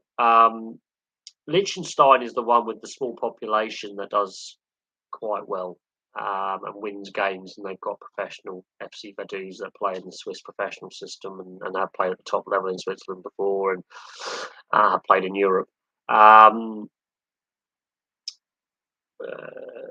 but Malta, I think, do decent. Cyprus is another one that do a decent level that can win game. I remember when the Pharaohs drew 2-2 against Scotland and Bertie Vogts got the sack. Dale Coling for Lincoln. There you go. He plays in a professional league system.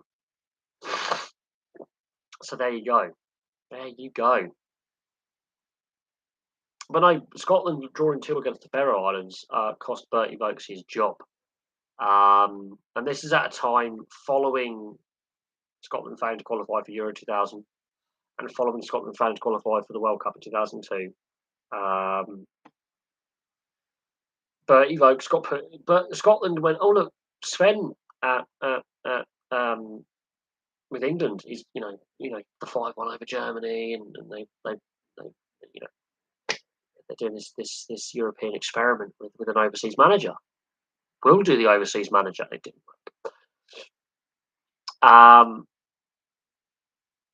Can a micro state qualify for the Euros?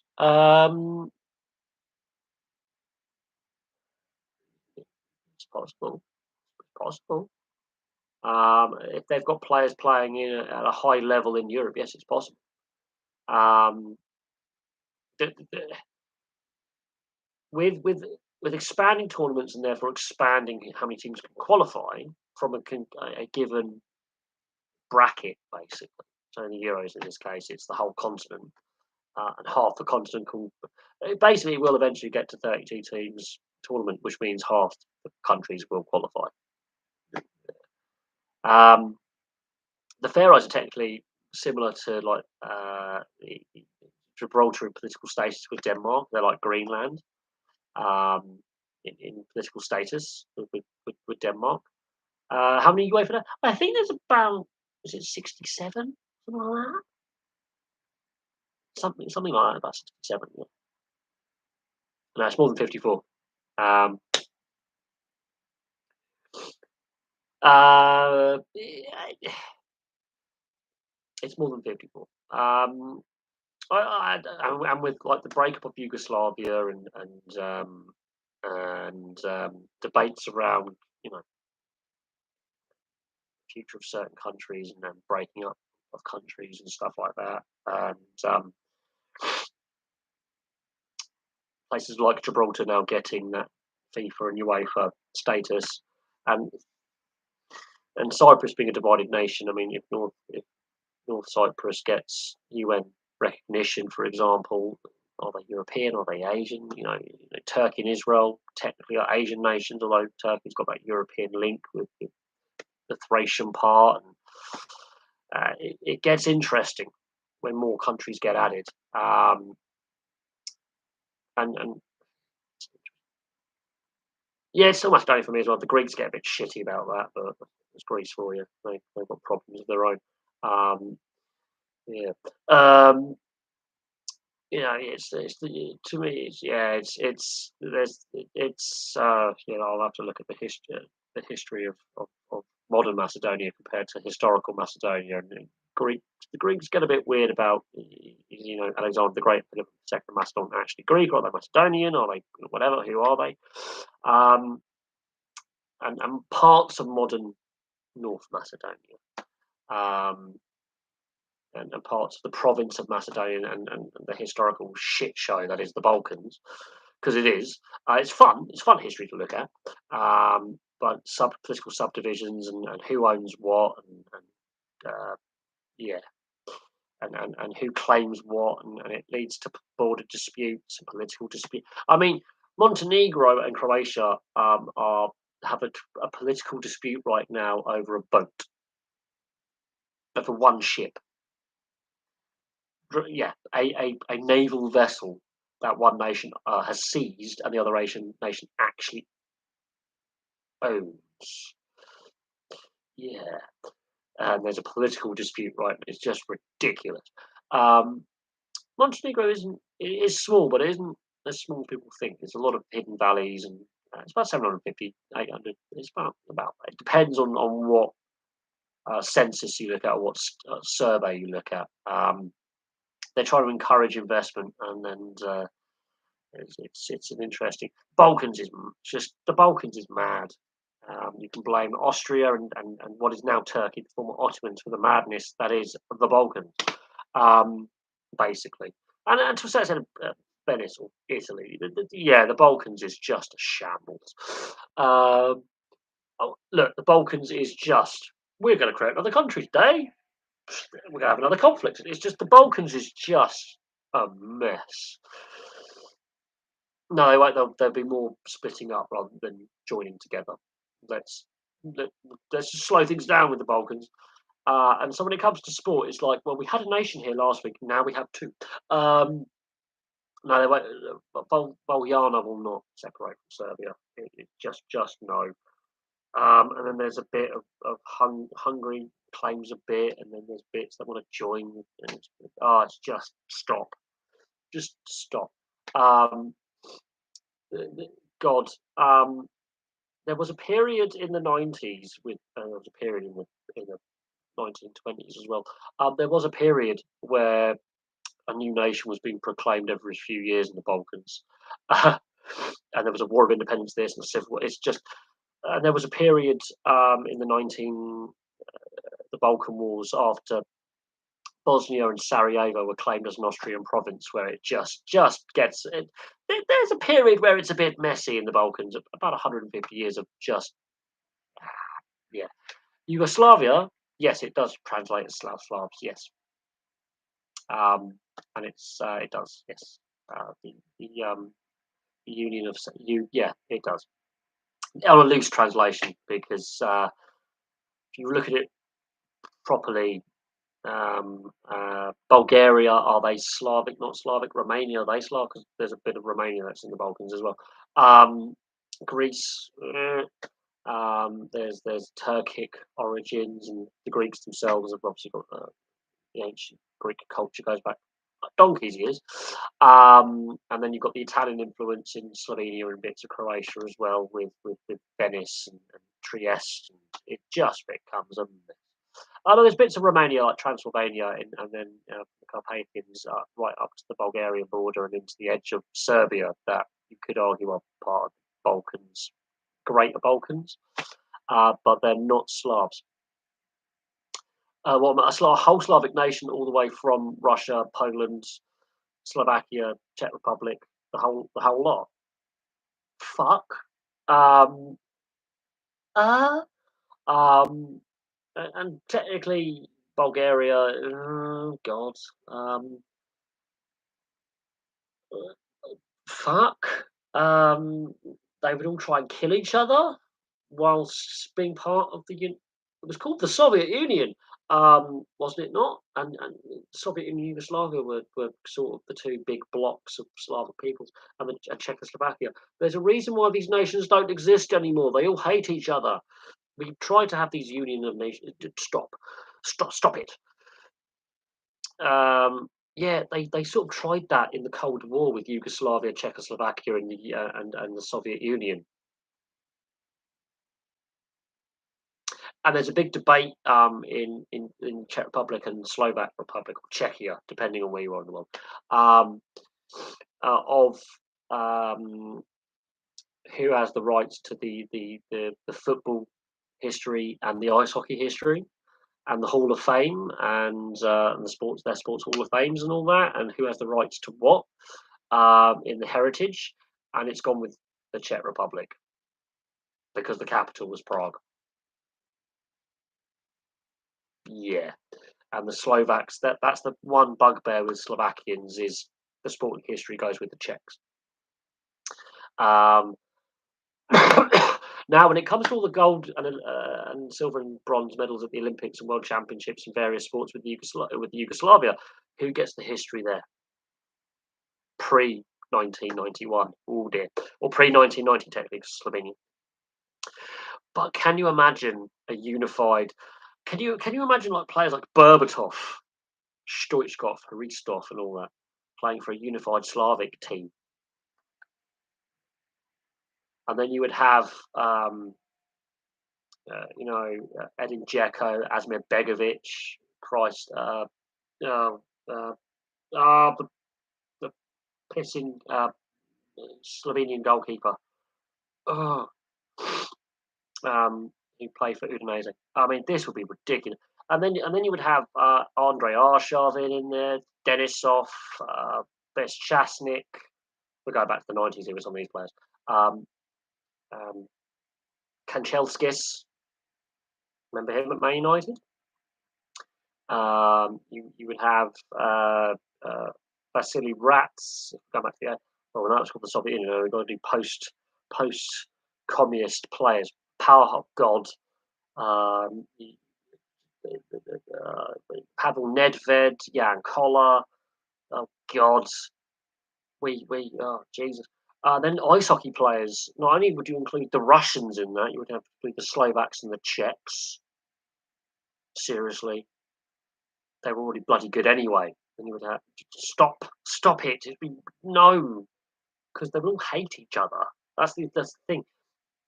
No, they're not. Latvians are not Slavs. Neither are Lithuanians or Estonians. They're Balts. They're the Baltic peoples. They're more closely related to the Finns. So you would have to lose that from the USSR. Poland are Slavic, but then you've got the Germanic Poles, and then you've got the Baltic Poles, and then Romania would be a mess because half of Romania would disappear and end up in the Balkans again. Transylvania would be taken away from Romania and given back to who? Oh God, this would be an insane. We've tried this experiment. It was called the Russian Empire. It was called the Austrian Empire, and it was called Yugoslavia. It didn't work very well. It fell apart. And then, oh God, just fuck it. Now we've tried this experiment with several smaller experiments with nations, and it didn't work. They constantly kept fighting each other. Romania will be interesting because they will be surrounded. Romania and Moldova will be surrounded by lunatics drunk on vodka, um, and the Bosniaks will get a bit angry and a bit mad because Bosniaks aren't really Slavs; they're technically Turkic people, um, along with the Albanians, um, and so that wouldn't work. Romania, they've had some good players. They've got a couple of good players right now. But yeah, they're not what they were. Kievu, if he hadn't had that head injury, he would still be a superstar defender. Um, but Pantilimon in goal, he just fills up the goal because he's like 7'1". No, Pantilimon is just bending down is his problem because he's that. Imagine Pantilimon as an ice hockey goalie because he's so bloody big, you wouldn't be able to score past him because he's to put it into perspective of Pantelimon's size, he's taller than Zdeno Chara and Tyler Myers. He's fucking huge. Yeah, Ceausescu and communism. Let's not mention that with Romania. It gets a bit complicated. Iberia. Oh, okay. Luis Figo would still get a pig's head thrown at him. Solve that. Right. Okay. So we have Deco, Manish. Take Cristiano Ronaldo out of it for a second. Deco, Manish, two brilliant midfielders. Figo, look at that midfield three. Yeah. Right, then you have Mendieta, Raul, um, just what was his name? He was Real Madrid captain, cult hero after Raul left, and Thierry Henry just skinned him, and it was brutal. Um, you could have, oh god, there's so many players. Just stop. And both Spain and Portugal both qualified, played at Rugby Union World Cups as well. Portugal. Oh god. Yes, the league has improved because you got Bilbao, never been relegated from La Liga. Barcelona, corrupt, trying to buy La Liga. No, Real Madrid trying to buy. No, get Real Madrid and Barca. We'll get rid of them because they're corrupt. Valencia are still bankrupt, by the way. Real Betis will go bankrupt a fourth time in this fantasy league, and Real Betis are. I love the Betis. Bring back Deportivo La Coruña and Celta Vigo. Deportivo Alves will still be there, not doing much in Catalonia. They have won the European Cup, have Benfica. They've won it historically quite a bit. They're the most successful Portuguese side in European football. They make Porto look like amateurs. I want Boa Vista to win again. There you go. There's a Portuguese side. I want to get Boa Vista jersey as well because they're fantastic. Fantastic. God, can you imagine an Iberian league? That'd be ridiculous. That'd be ridiculous. You would have to relegate so many sides just to make it a 20-team league. Oh my god, the second division would be The second division would be stacked. Can you actually imagine a combined Iberian league? The second division of that league would be stacked.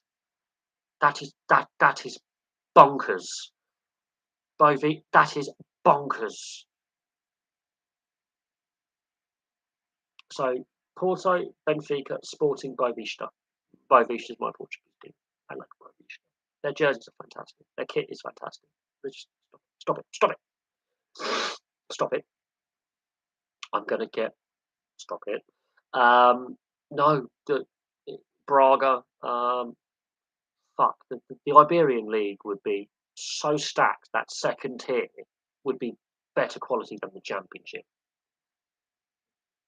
There'll be some teams in there. No, they're from Lisbon. They're the third team of Lisbon. Porto is Porto. There is no other team in Porto. Boavista is on the tape. It's Lisbon team. Because you've got Sporting, Benfica, and Boavista. They're your Lisbon teams. Porto is Porto. You've got Braga as well. God, that would be a stacked league. That would be suddenly a very interesting league because it It would be mad. God, you got Real, that is ridiculous. We have just come up with the best league in the world. Uh, we've come up with we've made Spanish football competitive again. We've added the Portuguese teams to it. Oh my God! I don't think Portuguese fans would be happy with that. There would be riots. There would be riots. It would not happen. It would not happen. And there would be massive unrest in Portugal. Um, the government would be overthrown. Um, bring back the royal family, they would say. Bring back the House of Braganza, they would say, and it'd be weird. No, stop that. Stop it. Stop it. Stop with these fantasy utopian ideas because they're fantastic. It would be marvelous. I would never run out of content. My laptop would explode. Ooh, I could break football. I could break Football Manager. Um, and think Belgium and Holland want to combine their leagues. Just think how mad that is. Can you imagine Portugal going, "We'll make your league better because your league is so uncompetitive. We'll get our league to join it." Fuck. Yeah, the Benelux League, which would have to include Luxembourg to make it really effective, and then you would have to combine the three FAs together, and then and then it would weaken the national sides. It'd be interesting, but in order for a league like that to work, you would have to have so much cooperation with football associations. The Benelux, that would be a stat league as well. And their second division would be stacked, and that would be ridiculous. But the Belgian teams aren't good enough. Belgian teams aren't good enough. But that would be a stacked league. A Scandinavian league, yes, that could work actually. The Danish, Nordic, and Swedish leagues could, Norwegian leagues could combine, and that would be stacked. Um, Finland, football in Finland, it very cold in Finland. But you could combine Denmark, Sweden, and Norway, and that would be a stacked league. Absolutely fantastic. Liking that idea. Um, but would it work? Would it work? I wouldn't say combine Germany and Poland. That's not a good idea. We've tried that before. It didn't end very well. Um, Germany tried. Didn't work. But then you could argue maybe the Swiss and Austrian leagues combined. That actually could be a viable model, big because that would suddenly make it a very.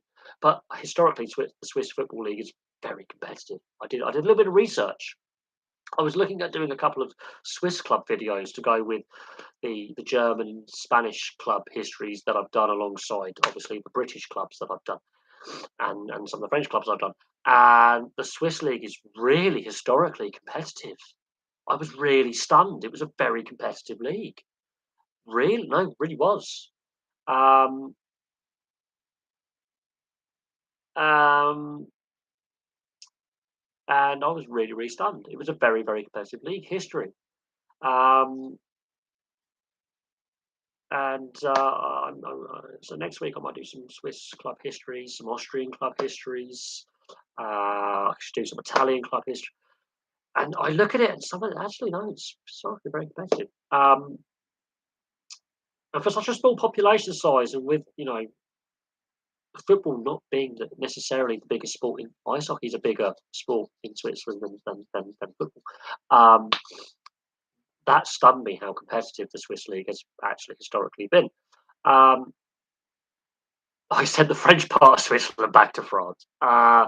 Yeah, that doesn't really impact the Swiss league that much. Ironically, Luzon, okay, a little bit, but yeah, it doesn't actually impact the Swiss league that much because you only lose a club from Geneva and Sion. You lose Lausanne and Sion, um, and that's it. So you don't really lose that much. Ironically, sending the Italian bit back to Italy, I think the Italians would actually like that to happen. Again, doesn't Bellinzona, ironically, have been historically successful a little bit, but again, doesn't really impact it as much as people think. Uh, but yeah, send the French bit back to France. I think the French might enjoy that. Not sure how the Swiss would feel, but I think the French might enjoy that, and the Italian bit back to Italy. I think the Italians might enjoy that. Basel into Germany, as I looked at the map, and know it could have been in Germany. Yeah, it could also be in France as well. It's it, it they speak three languages, um, technically in Basel. French, German, and there's another language. It's not Romansh. It's something else. It's a regional dialect of Alsace, which is technically not German. Um, yeah, no, yeah, the UN's tried that. Various empires have tried that, and we made a right shit show of it. Um, yeah, no, we've done that as well. We have. Yes, no, Austria's tried that before. Austria did that before. It didn't go so well. No, yeah, France and Holland. There's a reason why Belgium has two languages and is half Dutch, half French, and it's a pointless country. There was a reason why Belgium exists, um, and it's to do with the southern provinces of Belgium rebelling against the Dutch, and then it was a compromise. There you go. Yes, they are. So is Canada with Quebec, but and South Africa's got multiple capital.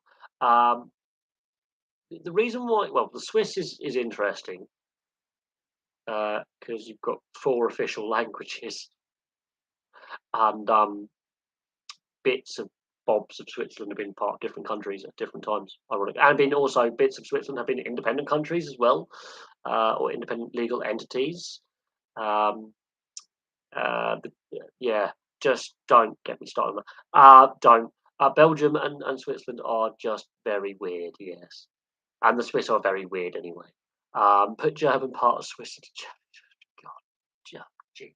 Yeah, then you got the Romansh bit, which is the Grey League, which is um, the biggest canton, and it'd be called Graubünden or Grisons. Would be uh, the name of the country around Kur, which is a major settlement in Graubünden, and I've been there a lot. And they speak Romansh. That's the only part of the country that speaks Romansh, and it's a stunning part of the world. It's the highest part of the Alps, ironically. Well, it's part of the highest part of the Alps. There's, I think, 20 or 30 peaks there over 3,000 meters. It is just fun. It's stunning. Graubünden, which is the canton, which is where they speak Romansh. It is just half of it's a national park, so you can't even build there or live there. It's where St. Moritz is. It is, and Davos and Kloosters.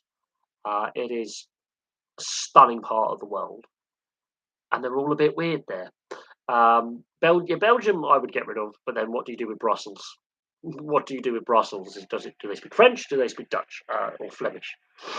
Crazy experiments, yes, yes. But Switzerland sought the Helvetic Republic and the Helvetica, which is what it was in the Roman times, and what you have now, modern Switzerland, has sort of been that kind of landmass for quite some time. Brussels, um, but the Swiss at sport are very, very good. And is it Davos at the moment? That is, oh, no, Zug. That's the yeah place name is Switzerland with. Uh, Hockey club Zug is the national champions of the ice hockey league in Switzerland. It's not Davos. It's not Bern. It's Zug is the national champion. Liechtenstein would actually go to Austria. I think you'll find, or Switzerland. Uh, Andorra. What would you do with Andorra then? Because they're not quite Spanish, and not quite French, and they're quite independent. Really, there's a reason why they exist. Austria goes to Germany. Fuck no. Let's not. I'm not going to do Central European. I'm going to have to do a video on why certain countries exist, um, and why drawing lines on maps is not a good idea, because and why unifying countries is not a good idea, because we've done it. It was called the 1930s. It didn't end very well in the 1940s. It did not end well. Um, no, um, just stop, because the League of Nations did this in the 20s, and then after World War II, the UN did it as well in the 40s, 50s, and 60s. It's not a fucking good idea. Um, please. And then with decolonization in the 60s, in the 50s, 60s, and 70s, we, as the European powers, drew lines on maps, and new countries keep appearing. Um, oh God, no, no, just no. Oh, the Democratic Republic of the Congo, formerly known as Zaire, formerly known as Belgium. No, just stop it. Stop it. No. This has gone from sport now to random geopolitics, and I'm going to have to really educate you guys so much on history, because it's so pitifully painful. Because you know your history, but you don't know your history. That's the thing. Um, we could, we could absolutely. It would be fantastic. At the same time, it would be disastrous, because the teams will put together, the players will hate each other. And when you've got like some superstar football players that we've had, and yeah, no, it's just. We've had this conversation about what a current Czech and Slovak team would look like now, or what it would look like in the mid 90s or 2000s. Ice hockey wise, would be scary. No, if you combine the Czech Republic and Slovakia together now, they would still be as scary as what they were in the 80s, and right into the early 90s. That would be Olympic and World Championship gold every bloody tournament, apart from maybe Finland and Sweden might have a thing to say about that. But that's another thing.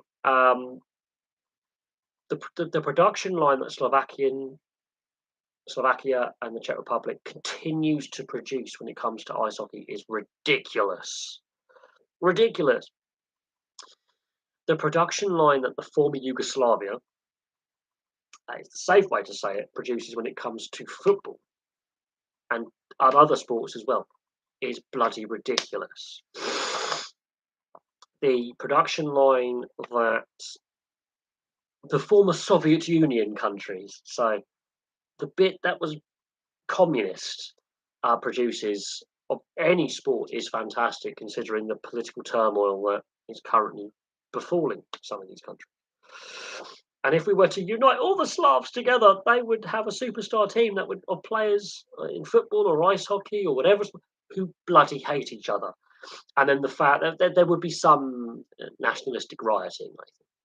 I think yes. I don't think the world has learned much from 100 years ago, and the UN is toothless and useless. Um, and I'm not sure how locals would feel. On Football Manager, once I made 24 nations. I mean, look, if uh, you know, yeah, no, again, geopolitics and sport is interesting. Hispaniola nil, British Isles 3. That, well, that's kind of worrying, considering that baseball is the national sport of the Dominican Republic, and Haiti is just bloody corrupt. That is quite disappointing, I think, considering that the national sport of the Dominican Republic is baseball, which we don't bloody play at a high level. And Haiti when's the next military coup? I mean, that is something on Football Manager, and kind of embarrassing. And I'm assuming our manager was Stuart Pearce. West Indies and Pacific Islands were the word. Yeah, about that. About that. Yeah, you've only got a couple of nations when it comes to playing football in the Caribbean. So Trinidad and Tobago and Jamaica that are decent, really. And otherwise, it's cricket. And Pacific Islands, it's rugby league and rugby union. So there are certain parts of the world where, and we talked about sport, and I know this is a bit of a jokey stream, and we're having a bit of a laugh and coming up with these things. But the Pacific Islands, it's the rugby codes, union and league, where that is the sport of choice. Like the West Indies, it is cricket as a geopolitical region. Many small nations, and only two nations of those have taken to playing football at a high standard. Uh, oh God, Mexico, Jesus Christ! Oh, Tommy, you're dangerous. You're like you are you would make a nutty dictator because you go, I'll have that. I'm just going to redraw some lines. You're now part of me. I'm invading you. You're now part of me. Oh no, no, you're part of me. Mine. I can imagine you playing a Total War game or Bannerlord or something, and just being absolutely insane as the character, or like I'm seizing you, you're mine. I can imagine you playing Bannerlord or Warband, and your character just being a bloodthirsty tyrant, and just the Comanche and the Apache retake Texas now and New Mexico. Oh my god, um, this stream is now degenerating into just the realms of nutty dictator fads. I do fear for my subscribers. I think some of my subscribers are just a bit mental, and would not be out of place, you know, alongside Idi Amin. I mean, it's just undefeated Ugandan champion for like 15 years, by the way, boxing, heavyweight, by the way, from like 1956 to like 1970. Idi Amin was like the national heavyweight champion of Uganda. No, I can imagine you playing like Bannerlord or Warband, like Mountain Blade, and your character being a bloodthirsty lunatic.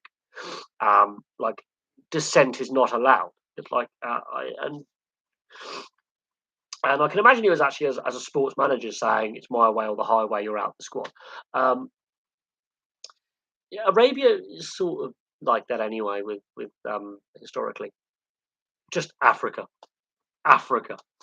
Again, I'm not sure how the Arab Africans would feel, and the East and the subcontinental Africans in East Africa would feel with like Africa. I think that would be a bit interesting.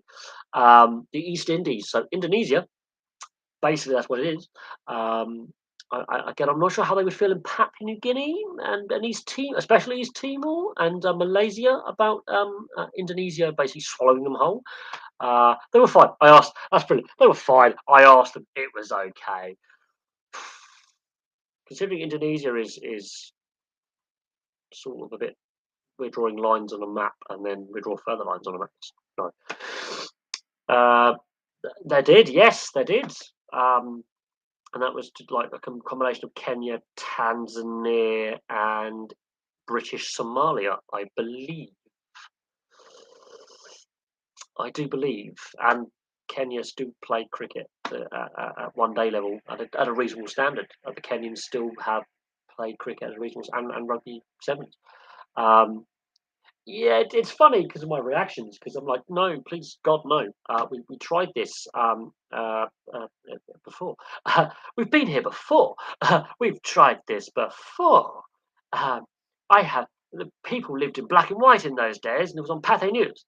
We Sports news. Oh, I can look at the Premier League results because the Premier League obviously football was resumed today following the international break. All joking aside, and it is on 6:30. So let's have a look at the BBC Sport. Let's have a look at Let's have a look at the results. Because we obviously we know about Everton. I started discussing Everton's financial situation. Villa are beating Chelsea 1-0. Let's, right. Okay. Let's have a look at Premier League results. Let's have a look at the results. Right. Let's get rid of all the joking. Oh, right. Okay. There's a surprising result in there. And there's some interesting results in there. Actually, there really are. So Man City obviously beat Liverpool battered them 4-1. That's fine. Liverpool are having this really odd season where they win, lose, win, not consistent, and they're all over the place and they're really below par. Man City, yeah, I think the gap's too big now. I think it's Arsenal going to win the league now. That's my opinion. I think they not enough games literally left. Even though Man City have got that game in hand, Arsenal battered Leeds 4-1. So there you go. Bournemouth beat Fulham 2-1, which is a real boost to Bournemouth's survival hopes. Fulham, obviously, Mitrovic and Willian, all those suspensions coming out of that really heated FA Cup quarter final. I think that's having an impact with those suspensions, losing your best players, and their form has tailed off a little bit. Brighton 3, Brentford 3. That is actually a pretty fair result. Both sides, I think, are pretty even there. Brighton, I think, are slightly better. I think they've got one eye on their FA Cup semi-final.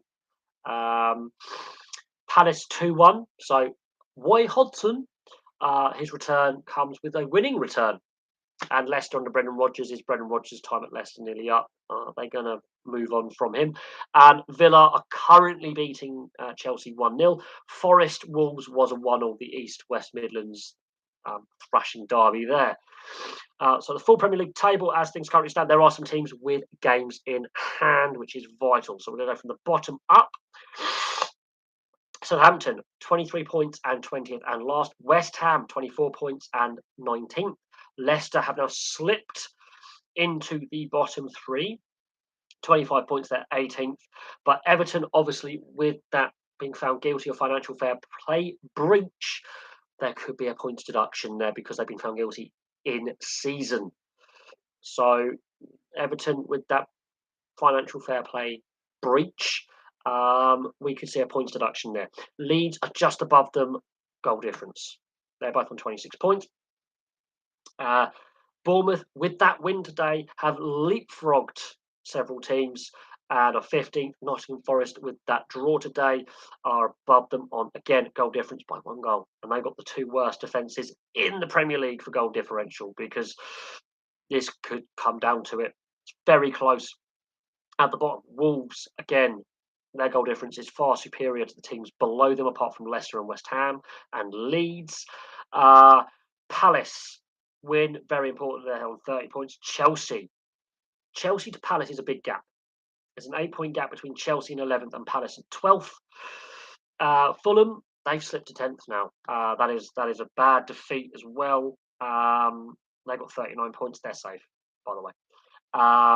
Aston Villa winning at the moment against Chelsea. They're 9th on 41 points. Liverpool are 8th. And they've only got 42 points. Brentford and Brighton are above them in the league. And they scored 6 goals between them in a 3-3 draw. And Brighton have the same goal difference as Liverpool. So this could, and Brighton are trying to chase down Newcastle, but Brighton have a better chance of winning the FA Cup and getting into Europe than chasing down Newcastle. I think Newcastle are 5th, 47 points. Their season, so they've run out of a bit of steam towards the end of the season here, haven't they? But they have got 2 games in hand on Spurs, who are 4th. Brighton and Newcastle have games in hand on the teams above them because Newcastle have that League Cup run and Brighton have had this FA Cup run, games in hand. Spurs, they're managerless for a full-time manager. The 2 teams below them have games in hand on them. Although if Brighton win both their games in hand and Tottenham lose, well, and Newcastle and Newcastle win their games in hand, they technically leapfrog Spurs. Brighton can leapfrog both Spurs and Newcastle by winning both their games in hand, and Newcastle win both their games in hand with a better goal difference. We could see massive changes in the top 6, by the way. Massive changes. Brentford and Brighton equal on points as well. Ridiculous. Although Brentford don't have those games in hand. Man United are only a point above Spurs.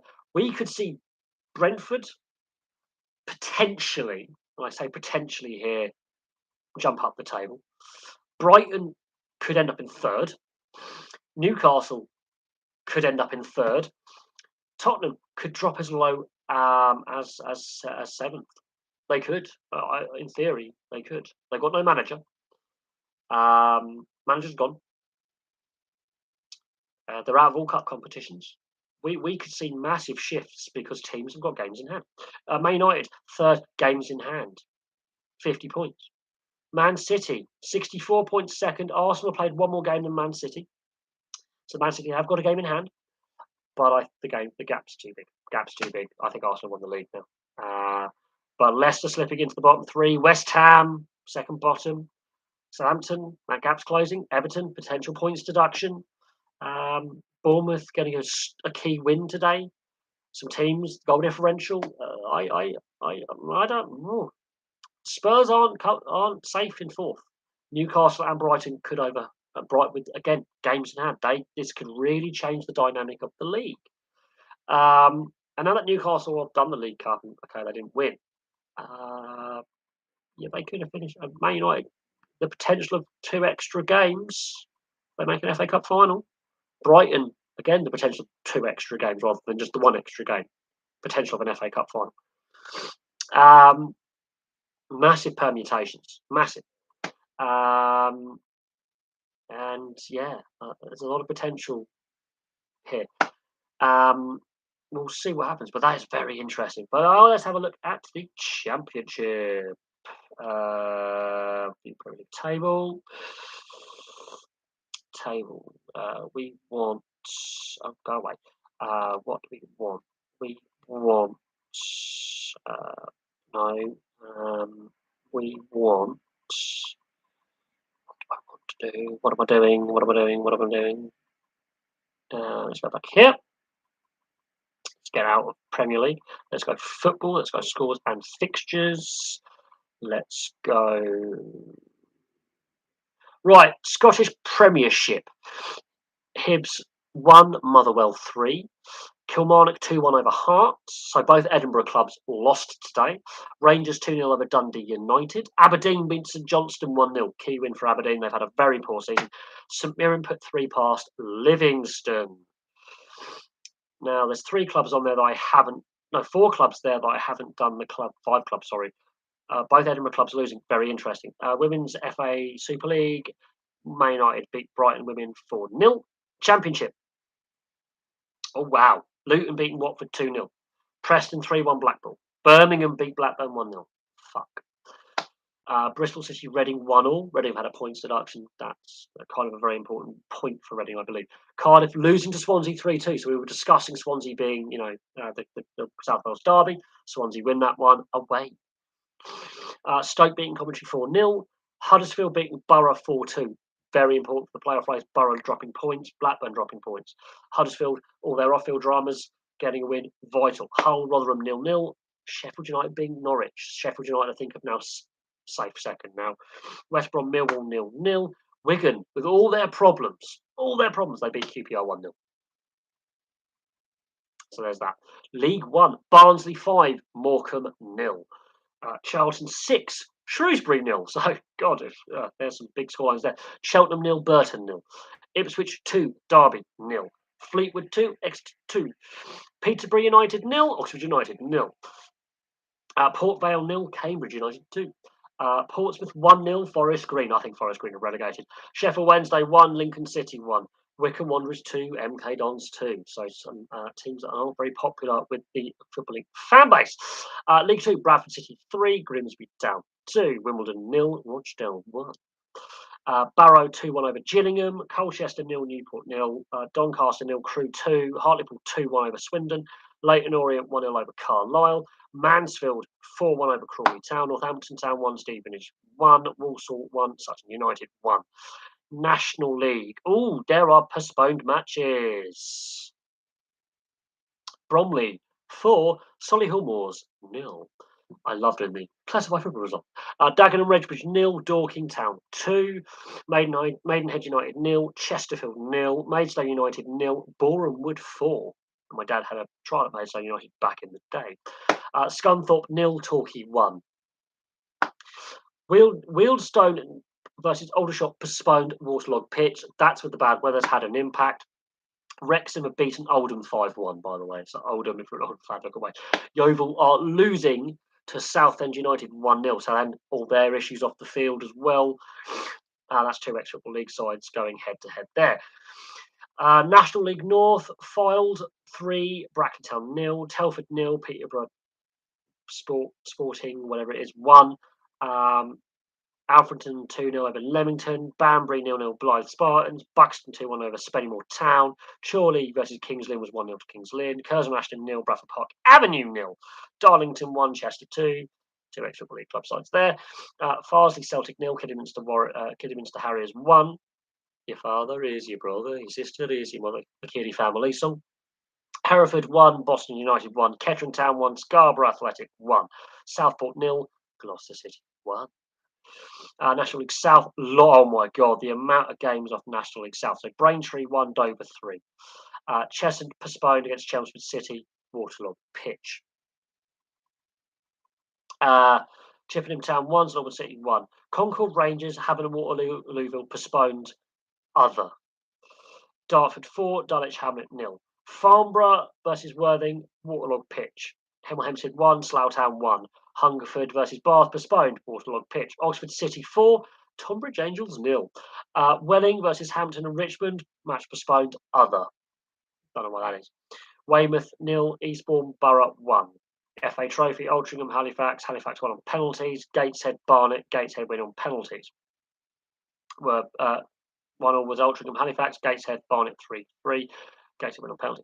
Scottish Championship, Cove Rangers 0, Partick Thistle 5, Dundee 7, Hamilton 0, Morton 1, Inverness Cally Thistle 2, Wraith Rovers 2, Queen's Park 0. Scottish League 1, Alloa 0, Adrianians 1, Clyde 0, Falkirk 0, Dunfermline 0, Kelty Hearts 0, FC Edinburgh 1, Montrose 1, Queen of the South 2, Peterhead 1, clubs we were talking about earlier. Scottish League 2, Bonnyrigg Rose 1, Stranraer 0, Dumbarton 1, Stenhouse Muir 2, East Fife, who used to have the worst record in the Scottish Football League system, 0, Allen Athletic 1, Elgin City 0, Stirling 3, 4, I shouldn't do 4 2, Albion 1. Albion Rovers. I'm not even going to go into the Highland League because some of these teams I can't even bloody pronounce. I do not have the Scottish Gaelic to do it. The Lowland League, the Welsh Premier.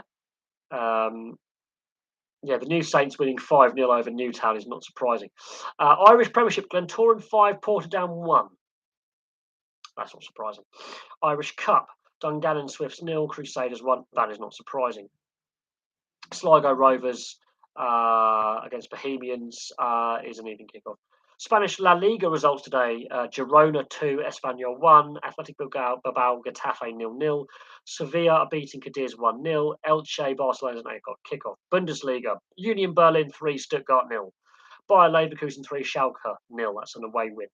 Leipzig have lost to Mainz, by the way, 3-0. Fuck. Freiburg 1, Hertha Berlin 1, Wolfsburg 2-2, Augsburg. Bayern Munich are beating Borussia Dortmund 4-0. Massive implications for the Bundesliga.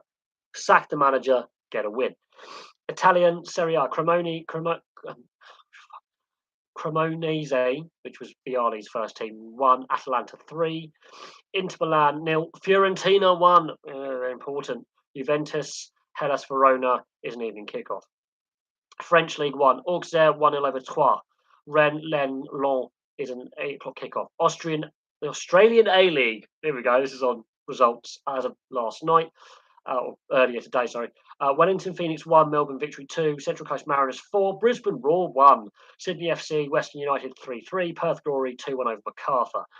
Austrian Bundesliga, SC Rheindorf Altach 1, WSG Tirol 0, RZ Pelatz WAC 1. Oh God, no. Belgian First Division, Cercle Bruges 2, Curvy Kortrijk 0, KBC Westerlo 1, Sporting de Charleroi 2. That's the latest score. Ghent, won 5-0. Standard Liège kickoff against Oostend later. The Dutch Eredivisie, AZ Alkmaar versus Heerenveen 1-1. 20 versus Excelsior 0-0. NEC versus PSV Eindhoven evening kickoff. Cambuur versus Emmen evening kickoff. Valvik versus Vitesse Arnhem evening kickoff.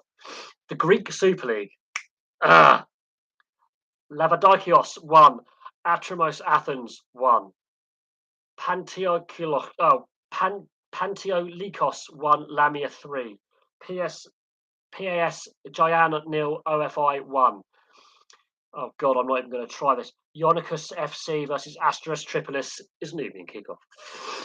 Like granted, it is. Portuguese league. Bugger. Viesla 3, Casapia AC 1, Vitoria Guimarães 0, Pacos de Ferreira 0. That's a half-time score. Sporting is evening kickoff.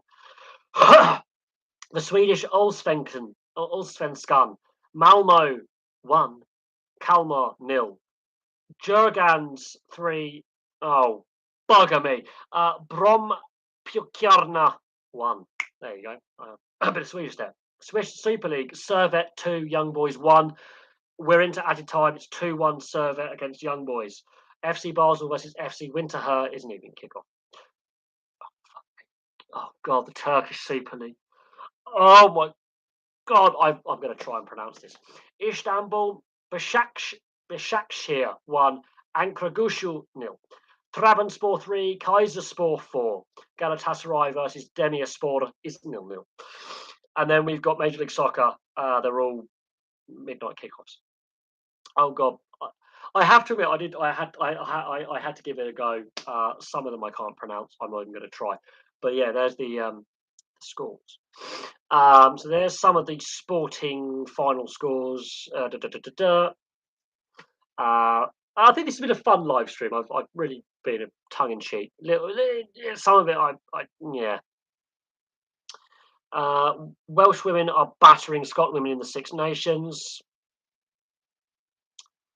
Yeah, there is a gap between Man City and Liverpool. Yeah, Liverpool this season have fallen off a cliff. Is it time to move on from Jurgen Klopp? Is it time for FSG to invest in the squad? Gloucester are beating La Rochelle in the Champions Cup. The Liverpool bus has been attacked by hooligans. Man City have apologised. Oh wow! France beat Ireland with 14 players in the Women's Six Nations. They had to play us off. Dundee. Went to look after Conte sacking. We'll play later. Play tomorrow, I think. Verstappen on Australia pole ahead of Russell.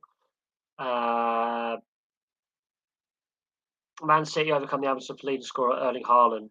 Haaland wasn't playing, and the Man City won 4-1. Scary. A horse named after Doddy Weir has won in its first outing. Right, not really a lot happening in sporting news. Warrington Wolves extend their 100% winning start against Hull FC. So Warrington are running away with the Super League at the moment. Hull FC, 5th consecutive loss. So if you're a Hull FC rugby league fan, not looking good on Humberside there. Hull Kingston Rovers doing a bit better. IPL, some stuff about that. UEFA are asked to review treatment of England fans. And there's Zingano edges out McCourt to seal a Bellator title shot.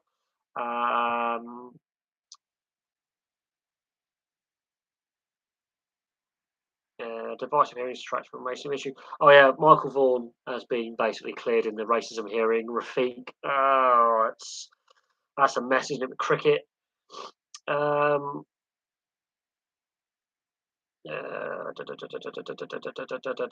Swansea obviously beat Cardiff. Hudgies Football Academy. All sorts there. Right, let's have a look at menu. I'm going to look at the Rugby Union. Look at the Women's Six Nations. Women's Six Nations. That is on Women's Six Nations. Women Six Nations. Saturday, 1st of April. Sunday. England Italy is on at 2:30 tomorrow. So that's something I might watch. Tomorrow is the England Italy women's Six Nations game because the Italian side are actually half decent. England go into favourites, but the Italian women's side are pretty good, um, pretty good unit. Um, in reality, they are quite a good, effective unit there. Uh, what's happening here? I've been No, I haven't been sent anything on Instagram. So no, it's interesting when we look at things. Jersey cricket team beat Papua New Guinea in cricket World Cup qualifying playoff. That's interesting. I mean, look again, the Channel Islands. Graham Rousseau and Matt Batizier obviously spring to mind when we think of Channel Islanders and sports people. And they're both football players, and they both played for Southampton. Ironically, there's that Channel Island, South Coast link there, and they both played for England. And of course, Graham Rousseau's won silverware with Chelsea and Blackburn as a player, and one of the best left or right backs to play both that I think England's ever had. And both were very good players. Both obviously played for Southampton as well. But yeah, the Channel Islands is a unique one. They are a unique one in their position in the world. But yeah, it's something that I intend to do some looking into and bits and pieces on. Anyway, look, we've been going for nearly 4 hours, so I'm going to call this a live stream. I've got some video ideas now on some content. Obviously, we've got the Women's Six Nations has just kicked off. We've got the England-Italy game tomorrow. That's going to be really interesting. That's going to be a fun game, actually. The Italian side have always troubled England, and got a really good women's program. And England going as favourites, but England could be beatable. So there we go. But thank you very much for all your questions. Obviously, it was a bit more tongue in cheek and there was a bit more humour to this live stream. But yes, we'll have to see what happens with Everton. And I do think the breach of financial fair play will lead to a points deduction, which will definitely make the relegation battle in the Premier League, which is very tight, very interesting. And they don't have a very good defensive record either. Yeah, look, Blackburn lost as well, so to Birmingham of all teams. So not a good return following the international break. We've obviously lost that FA Cup quarter final. That's concerning with the playoff hunt and promotion push. Middlesbrough also losing is important as well because I think Sheffield United winning that cements their second place in the Championship. But thank you very much, obviously, for all the questions, and of course a bit more tongue-in-cheek today, a bit more humour to the live stream than normal. There's some video content, especially with the Gaelic Athletic Association. I will be doing a video on Croke Park in the week, and I'll be looking at the foundations of the Gaelic Athletic Association back in the day. So there we go. Thank you very much for watching. Place your thoughts below, and I'll have some more content for you very soon. Oh, fuck me. I'm going to make myself some toast, I think.